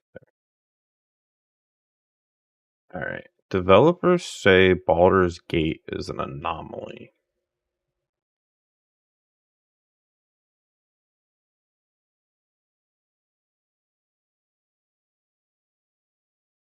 Okay. By Legendary drops 3 weeks ago. And this is why Nova thinks that Baldur's Gate is going to be Game of the Year. Video is going to be a little bit rough because, well, I wasn't really prepared to make another video this week. However, before I go on vacation, I ended up stumbling upon an article, and I absolutely had to talk to you guys about it. The article is basically about how a bunch of developers feel that they shouldn't be held to the same standards as Baldur's Gate 3 is setting. A lot of people are seeing Baldur's Gate 3 for the first time. They're watching the videos, or some of them actually got to have some hands-on gameplay, and they're sitting there going, man, this is a huge step forward for RPGs and etc., but there's some people that don't want to be held to the same standard that Baldur's Gate 3 is setting right now. And for the smaller developers that hop in on this conversation, I think they are absolutely valid with what they're bringing up. However, things get really interesting when AAA developers also feel like they need to chime in as well. This article comes from Game World Observer. The article is titled, Why Devs Consider Baldur's Gate 3 Anomaly. Not new standard for the RPG genre. A few weeks prior to its launch, Baldur's Gate looks like one of the most promising RPGs in recent memory. However, some devs are urging players not to rate all other games in the same genre as high standard. I hate that. Like, people... No, like, if a game comes out and the game is that good that, like, it's setting a new industry standard, it should be the new industry standard. It shouldn't just be like, oh well, that's an anomaly. We can't do that. We don't want to pay our people. Like, what? Just fucking pay your people more. Give them more time. Don't make it pay to win. Don't put loot boxes in it. Like, what? Fucking idiots. It's Rockstar level non. Does Baldur's Gate even have... Wait, this is more important. Baldur's Gate 3 in-game shop. It doesn't have... Does it have, like, cosmetics? Real money items. Donate gold at better prices. How to easily add items. Where's... Are there microtransactions in Baldur's Gate? Does Baldur's Gate 3 contain microtransaction? No.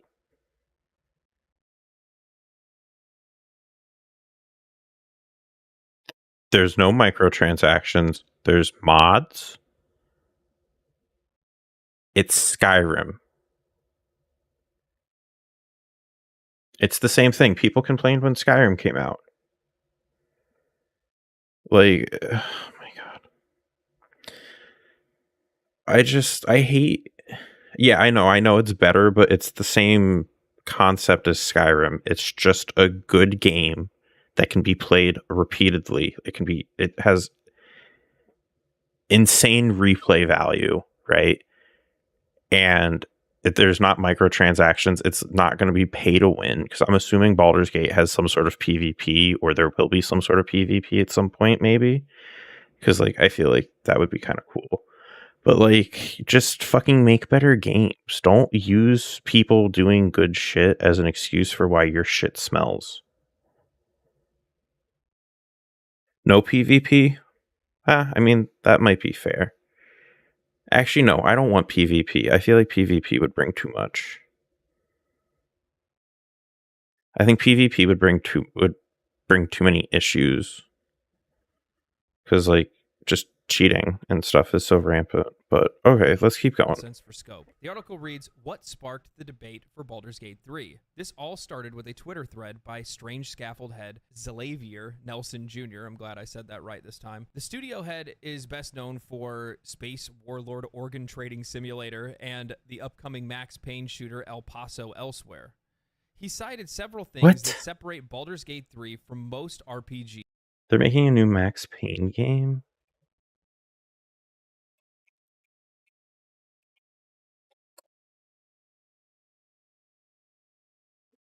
Remake? No, wait, who? Twitter thread, Space Warlord Organ Trading?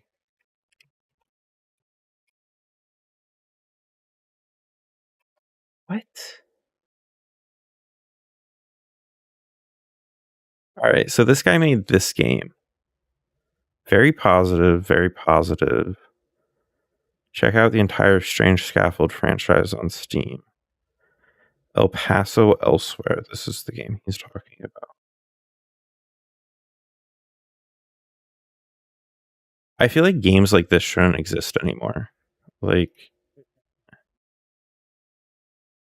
it's 2023. What? Like, I know, I understand, like, indie devs and stuff, but, like, if you're in a different space, like a different league of game development, Junior, I'm glad I said that right this time. The studio head is best known for this makes me mad. Warlord Organ Trading Simulator and the upcoming Max Payne shooter El Paso Elsewhere. He cited several things that separate Baldur's Gate 3 from most RPGs in the market, namely long development cycle that started back in 2017, 2 previous games, Divinity Original Sin 2 and Divinity Original Sin, worth of tech and institutional knowledge to draw from, successful early access period lasting 3 years that provided Larian with community feedback, bug hunting, and cash flow, a huge team of over 400 developers across 7 studios, the license for one of the largest entertainment IPs. Okay, I don't see any issue with any of this. Like, what? Also, me realizing that my chat box background moved. Like, games should be built like this. There should be. It's like fucking movies. Like, movies take a long time to make. Out there. How long does it take to make a movie?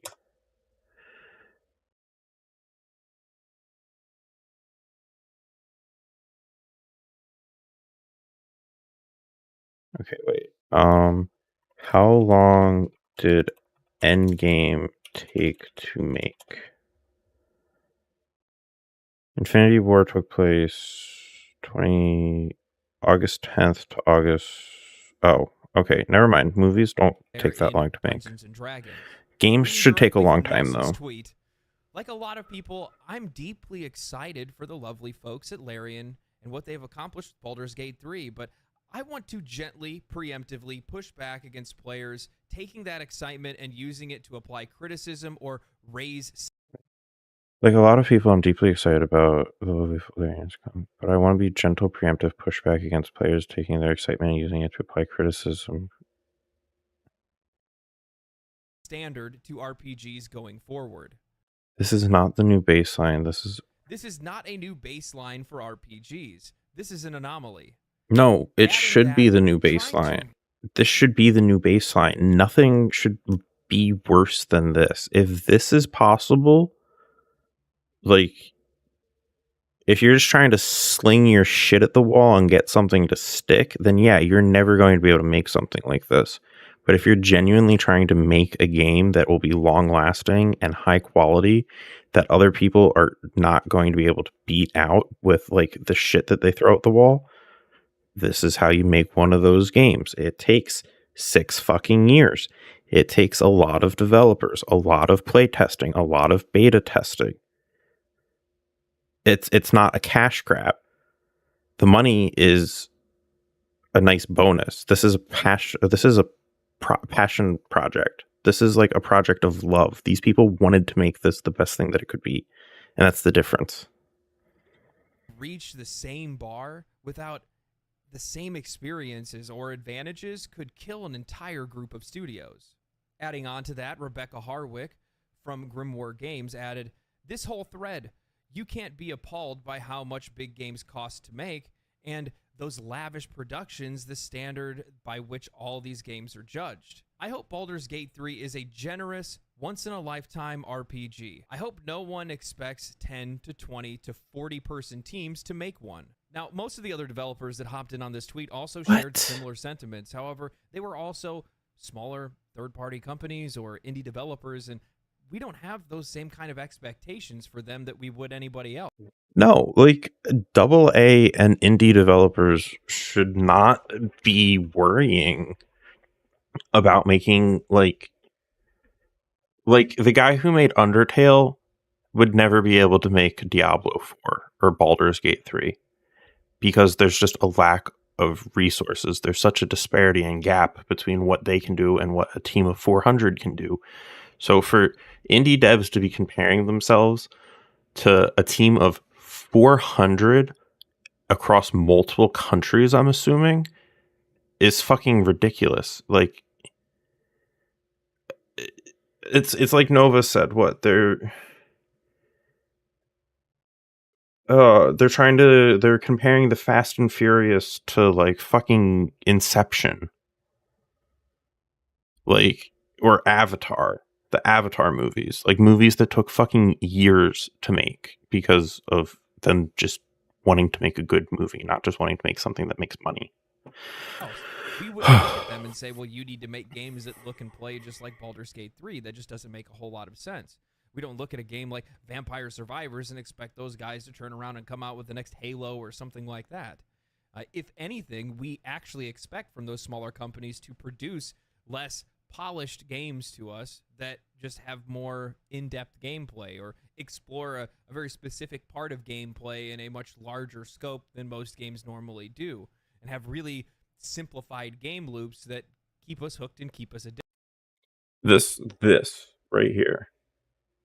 If indie developers want to complain that people won't play their indie games, look at BattleBit. It's a cube game. that has more players right now than Call of Duty and Battlefield. It was made by 3 people. Your argument is invalid. Like, for the indie developer saying teams of 10 can't make amazing games that hundreds of thousands of people want to play is just wrong. It's just wrong. Addicted, like a Vampire Survivors or something like that. Now, what's really interesting about this thread is that, well, it doesn't just end with the third party and the indie developers. No. The AAA developers felt like they should also chime in as well. And oh boy. Insomniac Games design manager Ryan McCabe urged others not to use a singular game to set expectations for everyone that's developing RPGs because it isn't useful and instead foolhardy. Obsidian Entertainment design director Josh Sawyer noted that having the foundation set and the funding to build things on your own terms is invaluable. This is not downplaying the talented work on Baldur's Gate 3, but acknowledging the case is atypical for the games industry. Now, I find Insomniac game. Isn't Insomniac... Oh, wow. They made Spider-Man. They made PlayStation Spider-Man, didn't they? Insomniac? Didn't they make all of the Spider-Man games? Or at least a lot of them? I know they made the PS4, PS5 one. Unless you're talking about someone different, like not a game dev. These tweets specifically a little bit more into... A lot of good games say they shouldn't be held to the same standard.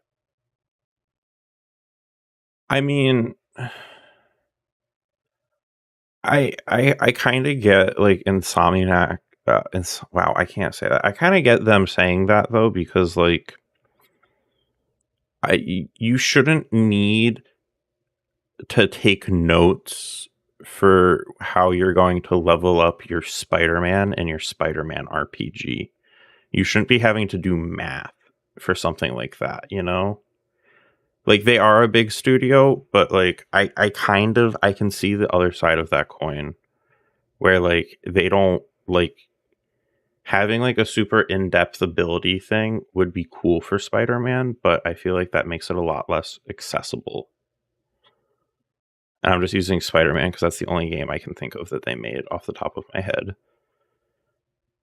Like, they are a huge studio, but I don't think they have the funding that Baldur's Gate had. Actually, no, that's a lie. Sony fucking commissioned that. No, I'm mad.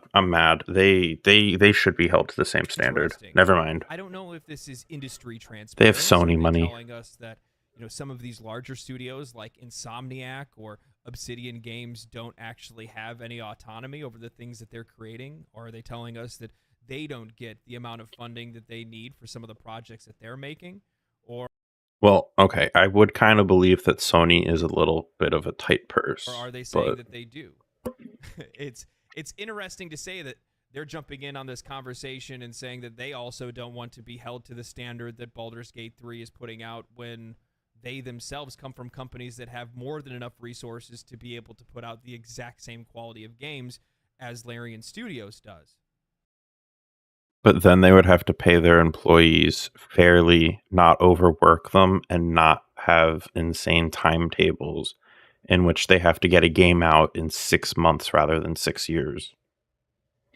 There's the difference. Insomniac wants money. Baldur's Gate developers want a good game. I don't know how many times I can say that, how many ways I can say that, but that's just the honest truth of what the issue is. One dev company wants to make good games, the other dev company wants to make money.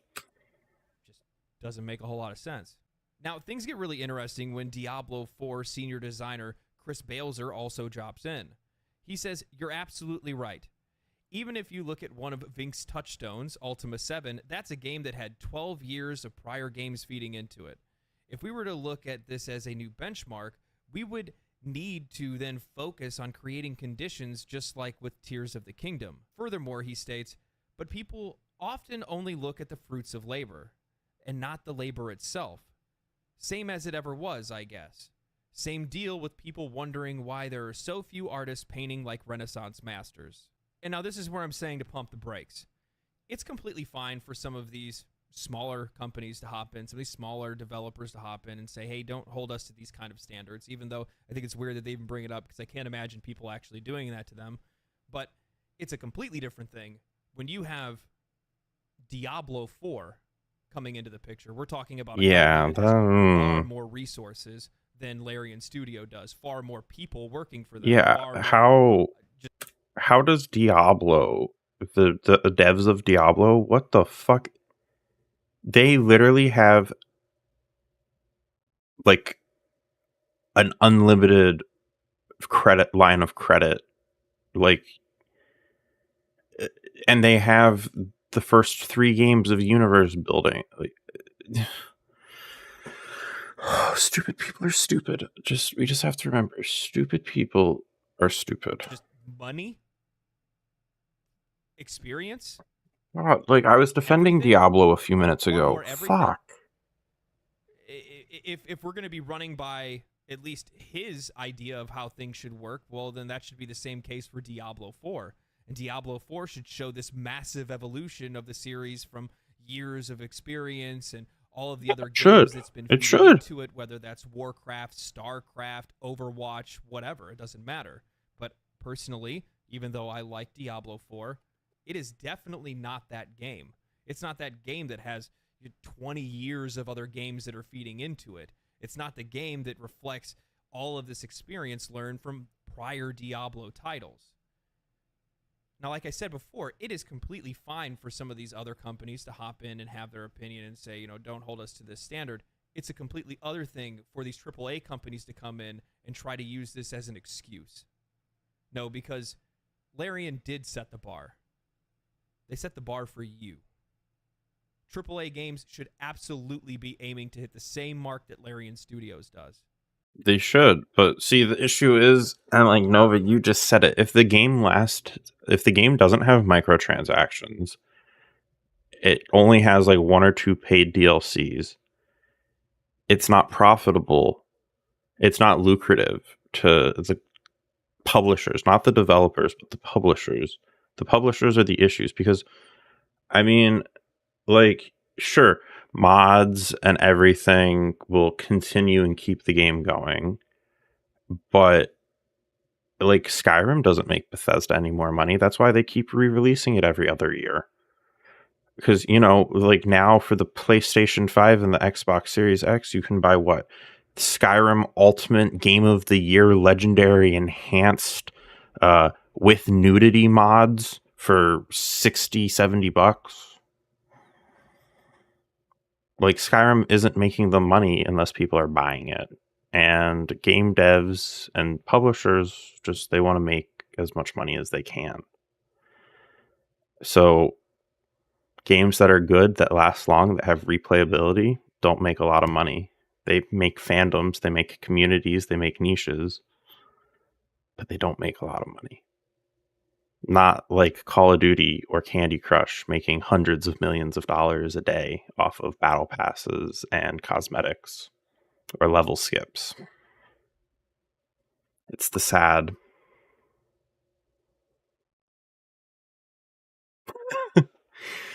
If you're still playing I mean, I believe that people will still be playing Baldur's Gate in 10 years, but I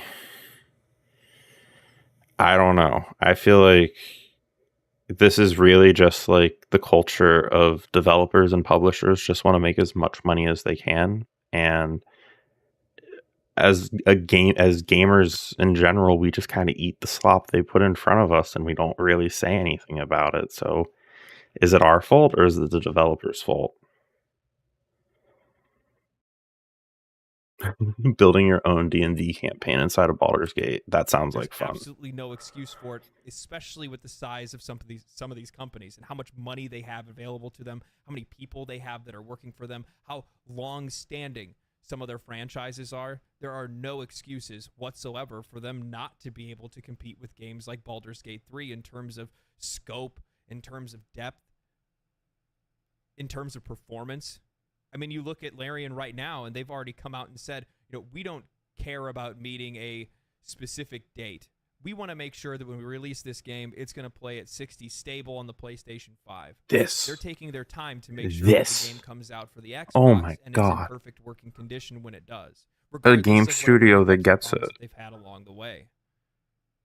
This is a company that Oh my God. holds itself to a standard, a quality standard that many developers don't anymore. This isn't a excuse for other developers not to be able to meet that. No. Instead, this is an example that they should be trying to follow in the footsteps of. I'm interested to hear your guys' thoughts on this. I, again, wasn't really planning on putting out another video. I'm going on vacation after this. I'll be back. It'll be a couple more weeks before I get any other videos out. But, yeah, I just wanted to give some light to this. I hope you guys enjoyed the video. If you guys did, subscribe to the channel. If not, that's cool too. Outside of that, stay cool, stay righteous, stay safe, my friends, and peace.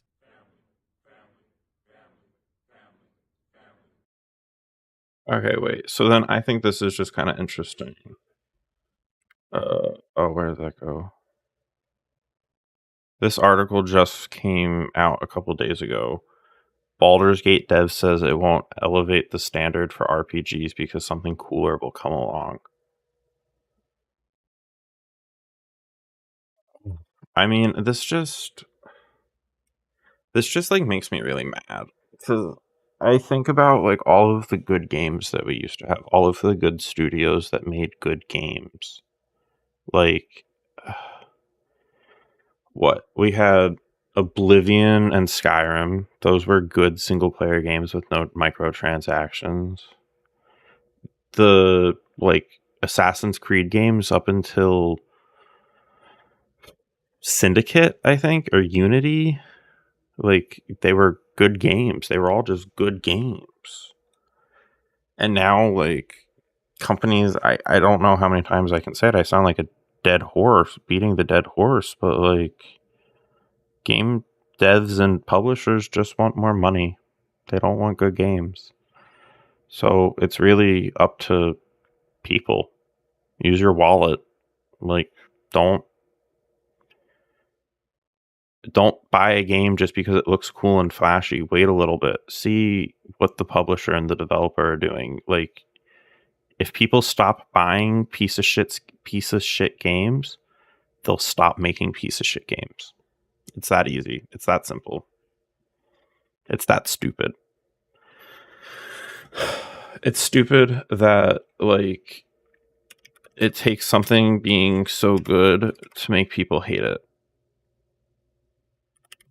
I just like it makes me mad.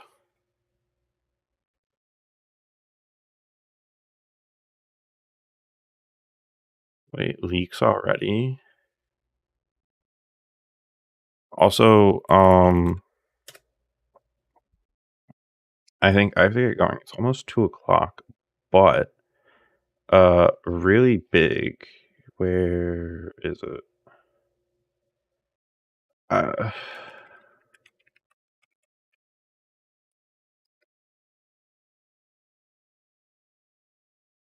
Yeah, this is it.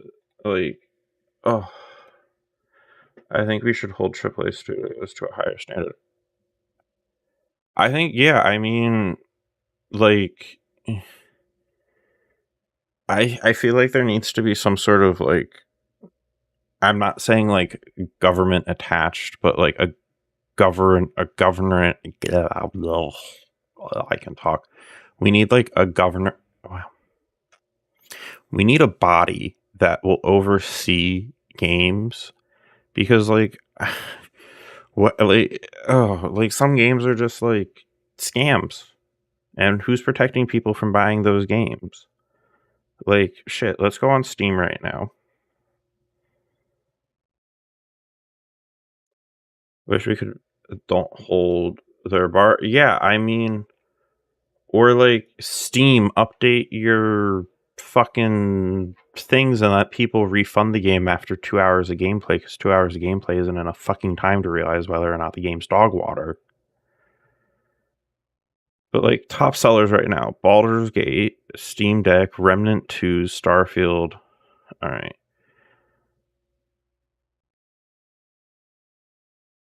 Yeah, I mean, you don't have to raise the bar. You just have to fucking hold the bar. So, like, we need to raise the bar. Here's the ground. The bar isn't even on the fucking camera screen anymore. The trending games, the top trending games on Steam right now are sex simulators.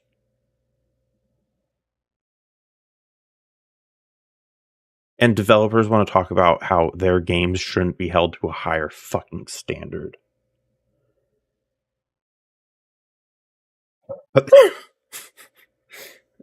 Ah, fuck.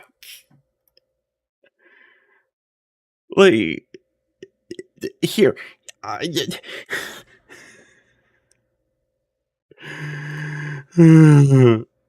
look at the new releases. New releases. Right?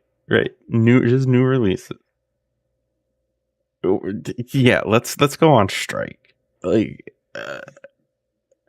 all right, here. Let's find. I want to see. I want to find a new game that costs a lot of money. Recently updated, maybe. Let's see.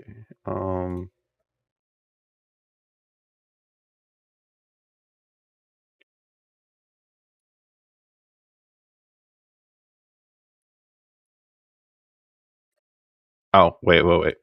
I know what game. I have an answer to devs saying that they can't do good. And they're talking about what the fuck is this store? Give me the store. Thank you. If we want to talk about a game that had a lot of opportunity and dropped the ball,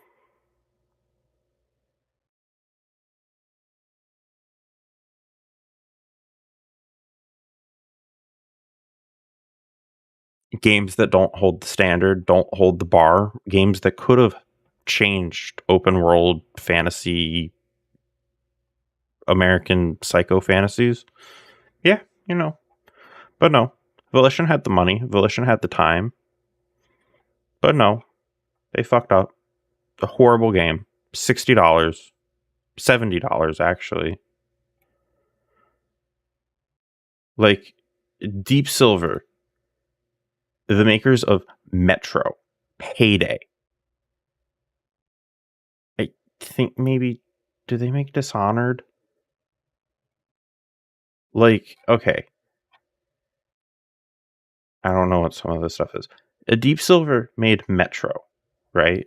If I'm pretty sure they made at Metro, they made Red Faction, they made fucking Saints Row, they made Agents of Mayhem, they made Homefront, they made Mighty Nine, or they published Mighty Nine, they did Dead Island. Like, this is Deep Silver. So, whom's the fuck? Excuse me, what? Like, a company saying that they don't. Companies having hundreds of years of combined time and skills developed, who've made all of these games, make this. And developers, AAA developers, are saying that they need to have lower expectations because of this. You know, it's even fucking funnier. You can buy the digital deluxe edition of Baldur's Gate 3 for the same price as most games cost now, because most games are $69.99.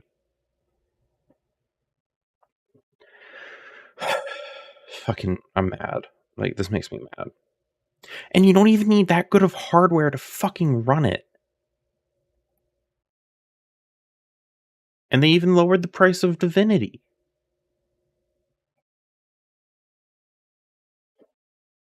Fucking, there's like, and I feel like Baldur's Gate was one of the last good games coming up this year. Like, what else is coming up? Nothing. Maybe Payday 3. I just, I can't. I don't. That makes me mad. All right. I kind of want to see. Pokemon's out here leaking. Ah, that was loud.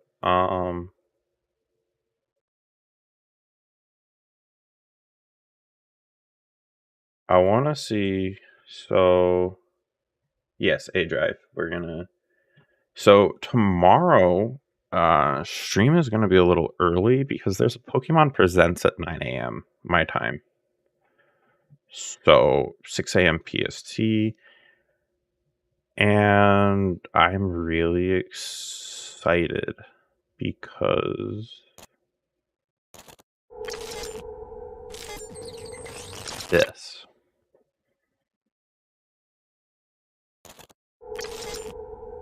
Yeah, I'm going to.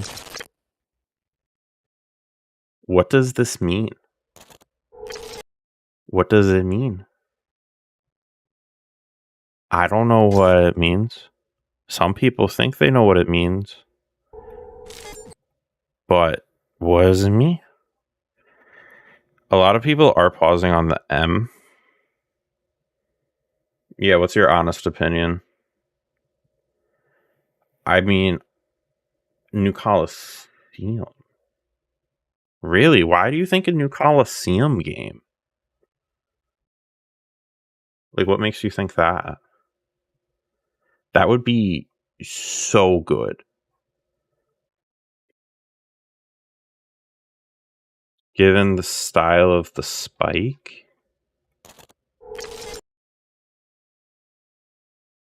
All right, wait a second here.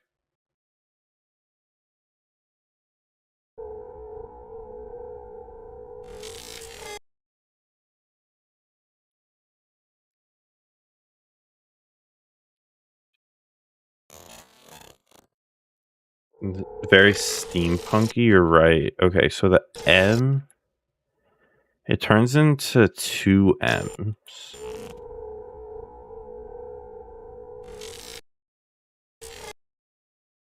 Pokemon Presents.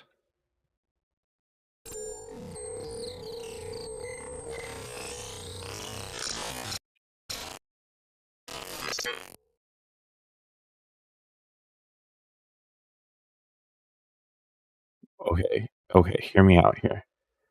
Hear me out here. Hear me out here. Just what if? What if it's a follow up to Gale of Darkness?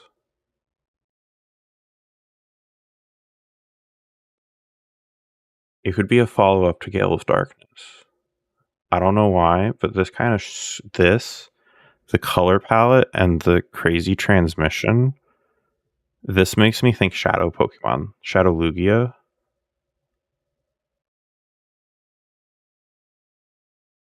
I'm probably wrong, but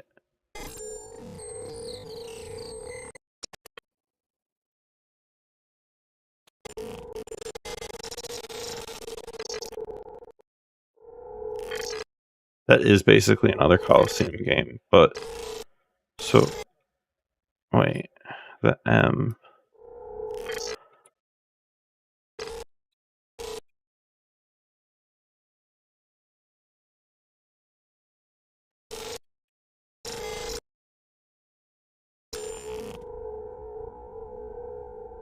I'm probably spending way too much time focusing on this, but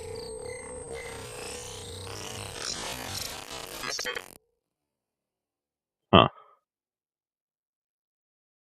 Yeah, sorry.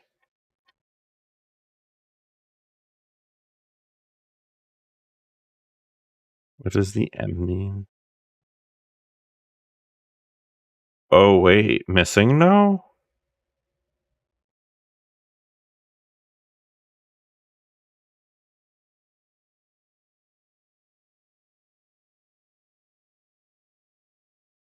Missing no. This guy might be onto something. I don't know why people are saying Gorchu. Bring back the goat. I don't know.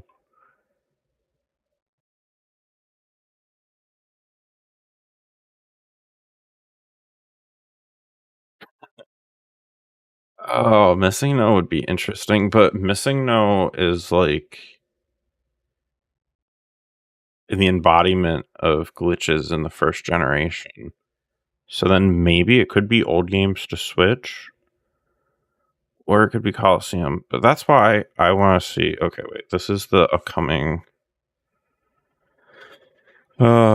This supposedly A Drive literally just 30 minutes, 60 minutes ago. Presents going down tomorrow. We've got the Riddler popping off, and we've got our predictions for the big event. Let's dive in. All right, so the Thai Japanese Nintendo newsletter actually has an image of Mewtwo in a Terra raid battle, and it's actually Psychic type. Now, Whoa. That looks like Pokemon for the original Game Boy. But like the card game. In our last video, we took a look at the fact that they clearly are teasing something related to Mewtwo from the Pokemon Presents that's taking place tomorrow. I will be live streaming it on twitch.tv/adrive, so make sure you guys tune in. But nonetheless, we've got this Presents going. We were thinking that there was going to be something Mewtwo. Boom, it seems we are going to be getting Mewtwo. Probably TCG, that could be good. Coming to the game with Psychic typing. So keep an eye out on that announcement. So yeah, that's what I'm thinking. We're going to talk about some this right here is the old TCG game. Riddler Koo goes on to say that the official trailers tell you some answers to our hints. Try your best to squeeze them out, all the stuff you have now. And then I saw this really interesting post from Blaze Incineroar saying, now that we can say the trailer's coming tomorrow, this is the best time to say this. I think these 3 screenshots from the first trailer are hints to the last 3 Pokemon we're going to see in Teal Mask. A 2-stage Candy Apple regional fake, and then most likely an evolution for Chimecho. Now again, these are just... Why would we get a Chimecho evolution? I don't think anyone is asking for a Chimecho evolution. Theories and thoughts right now, but there's been a lot of thoughts that we're going to get some sort of, regional fake Pokemon that's going to go from like purple to green. So a lot of people have been speculating on the coughing and the wheezing, the watermelon type idea. But there could be some time. Yeah, he needs love, but like I feel like that would be like a rework rather than like just an Evo. Always a possibility. So many people are asking for Girafarig Evo. We needed Girafarig, so be quiet. Don't be mean to my son. You know, could have something to do with nighttime as well. That's a Pokemon that is relevant there. Chingling only evolves at nighttime with high friendship, so that's a pretty relevant Pokemon when you consider all the teasers that the Riddler's been putting out about the moon, and people think I am clearly the accompaniment of the majority of Pokemon players. So really cool stuff from Blaze. I'm always down for that, and I think that there's something to at least consider there. Something else you guys should consider is just entering my giveaway for Alestrals. It's free to enter, only takes like a minute of your time. You can find a link in the description below, and today's the last day to enter. You can get an uncut sheet of Full Art Pantera, a Kickstarter booster box, and a promo pack. This is an awesome deal, and all you gotta do is just follow us on Twitter. So if you don't know, I created my own trading card game called Alestrals. We launched last year on Kickstarter. Everyone's getting their stuff, and people are so pumped about it. It's amazing, and I can't wait to share more with you, so check out our giveaway and follow us on social media. The Riddler then goes on to post, where is Blueberry Academy located? And this post was actually done just... Definitely Kalos. Do it and give me the box? No. Kalos, or a totally... I don't want to take away from someone who actually cares about it. Wait a minute, the kind of default answer here would be Kalos. Is it possible that Blueberry Academy is in the Kalos region? Which a lot of people have been trying to make the ties between Paldea and Kalos for the longest time, just based on geographics. Geography and stuff, but we'll have to wait and see how that plays out. But then he goes on to say, where is her dad from? And it's a picture of one of the trainers in the game. I actually don't remember who this is, so pardon me for actually just not even knowing. Who is that? The comments here are speculating that it could be Kalos. A lot of people are speculating that her dad could be from Kalos, pointing at her gems in her ear, her earrings, the little hair clip she has, rather. Maybe pointed to Deontay in some way. So we'll have to kind of see. Maybe you guys have That's a stretch, I think. Who this is, and I'm sorry for not knowing. And how that could be related, but nonetheless, I think that's a big stretch. Riddler also goes on to post Sudachi 2, which is their reference to the second DLC. Pander too much to that region/gen, which is insane. And then Makio says Unova or Kalos, and Ku says Kalos. Mega fan? ? So a lot of people are thinking Mega Pokemon? If they brought Megas to Pokemon Scarlet and Violet, I would I don't know what I would do. I just got chills thinking of that. That would, wait, okay, wait. So I'm thinking about something here. Little tangent for a second. If right. So I don't believe that in Scarlet and Violet we're actually teleporting. The Paradox Pokemon aren't actually from the future and from the past. They're from alternate realities, just like the Mega Beasts, the Ultra Beasts.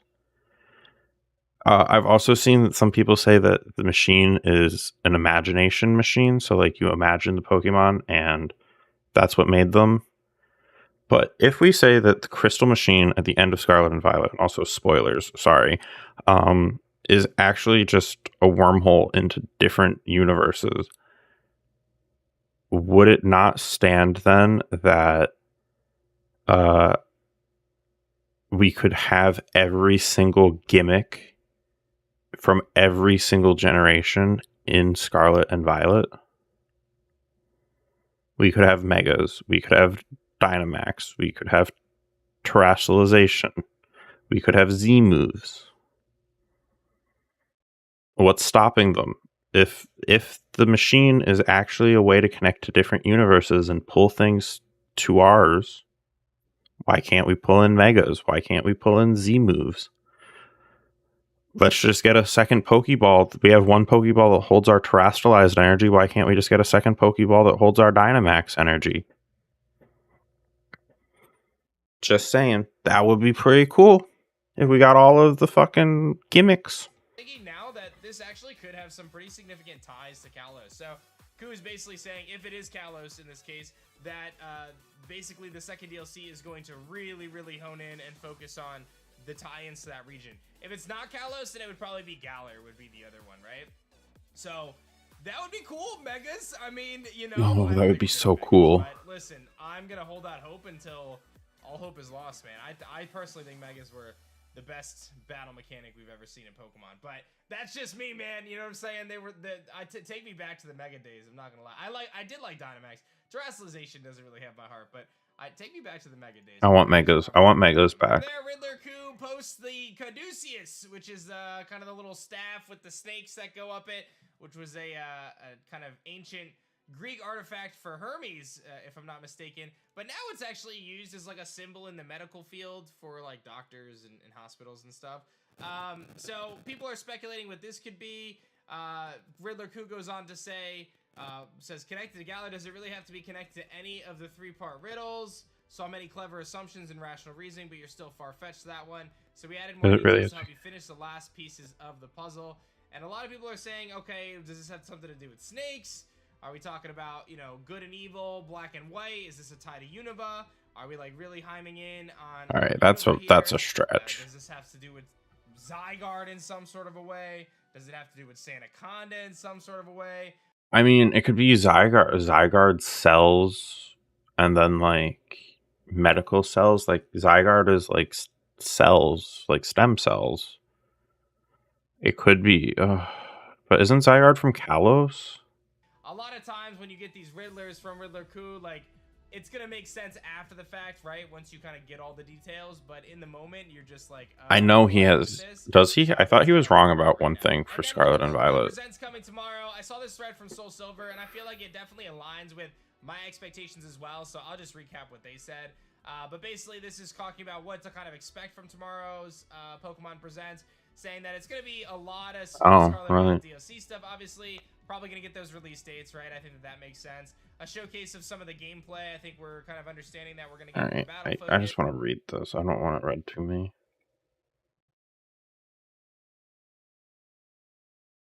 As for oh wait, no, that's too far.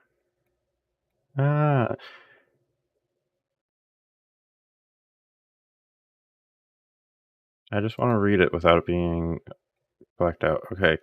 99.999% Scarlet Violet DLC. So my predictions are release date, showcase of gameplay loop and new features. The teal mask. So more of a focus on the teal mask than the indigo disc because that's going to be second DLC. Gameplay.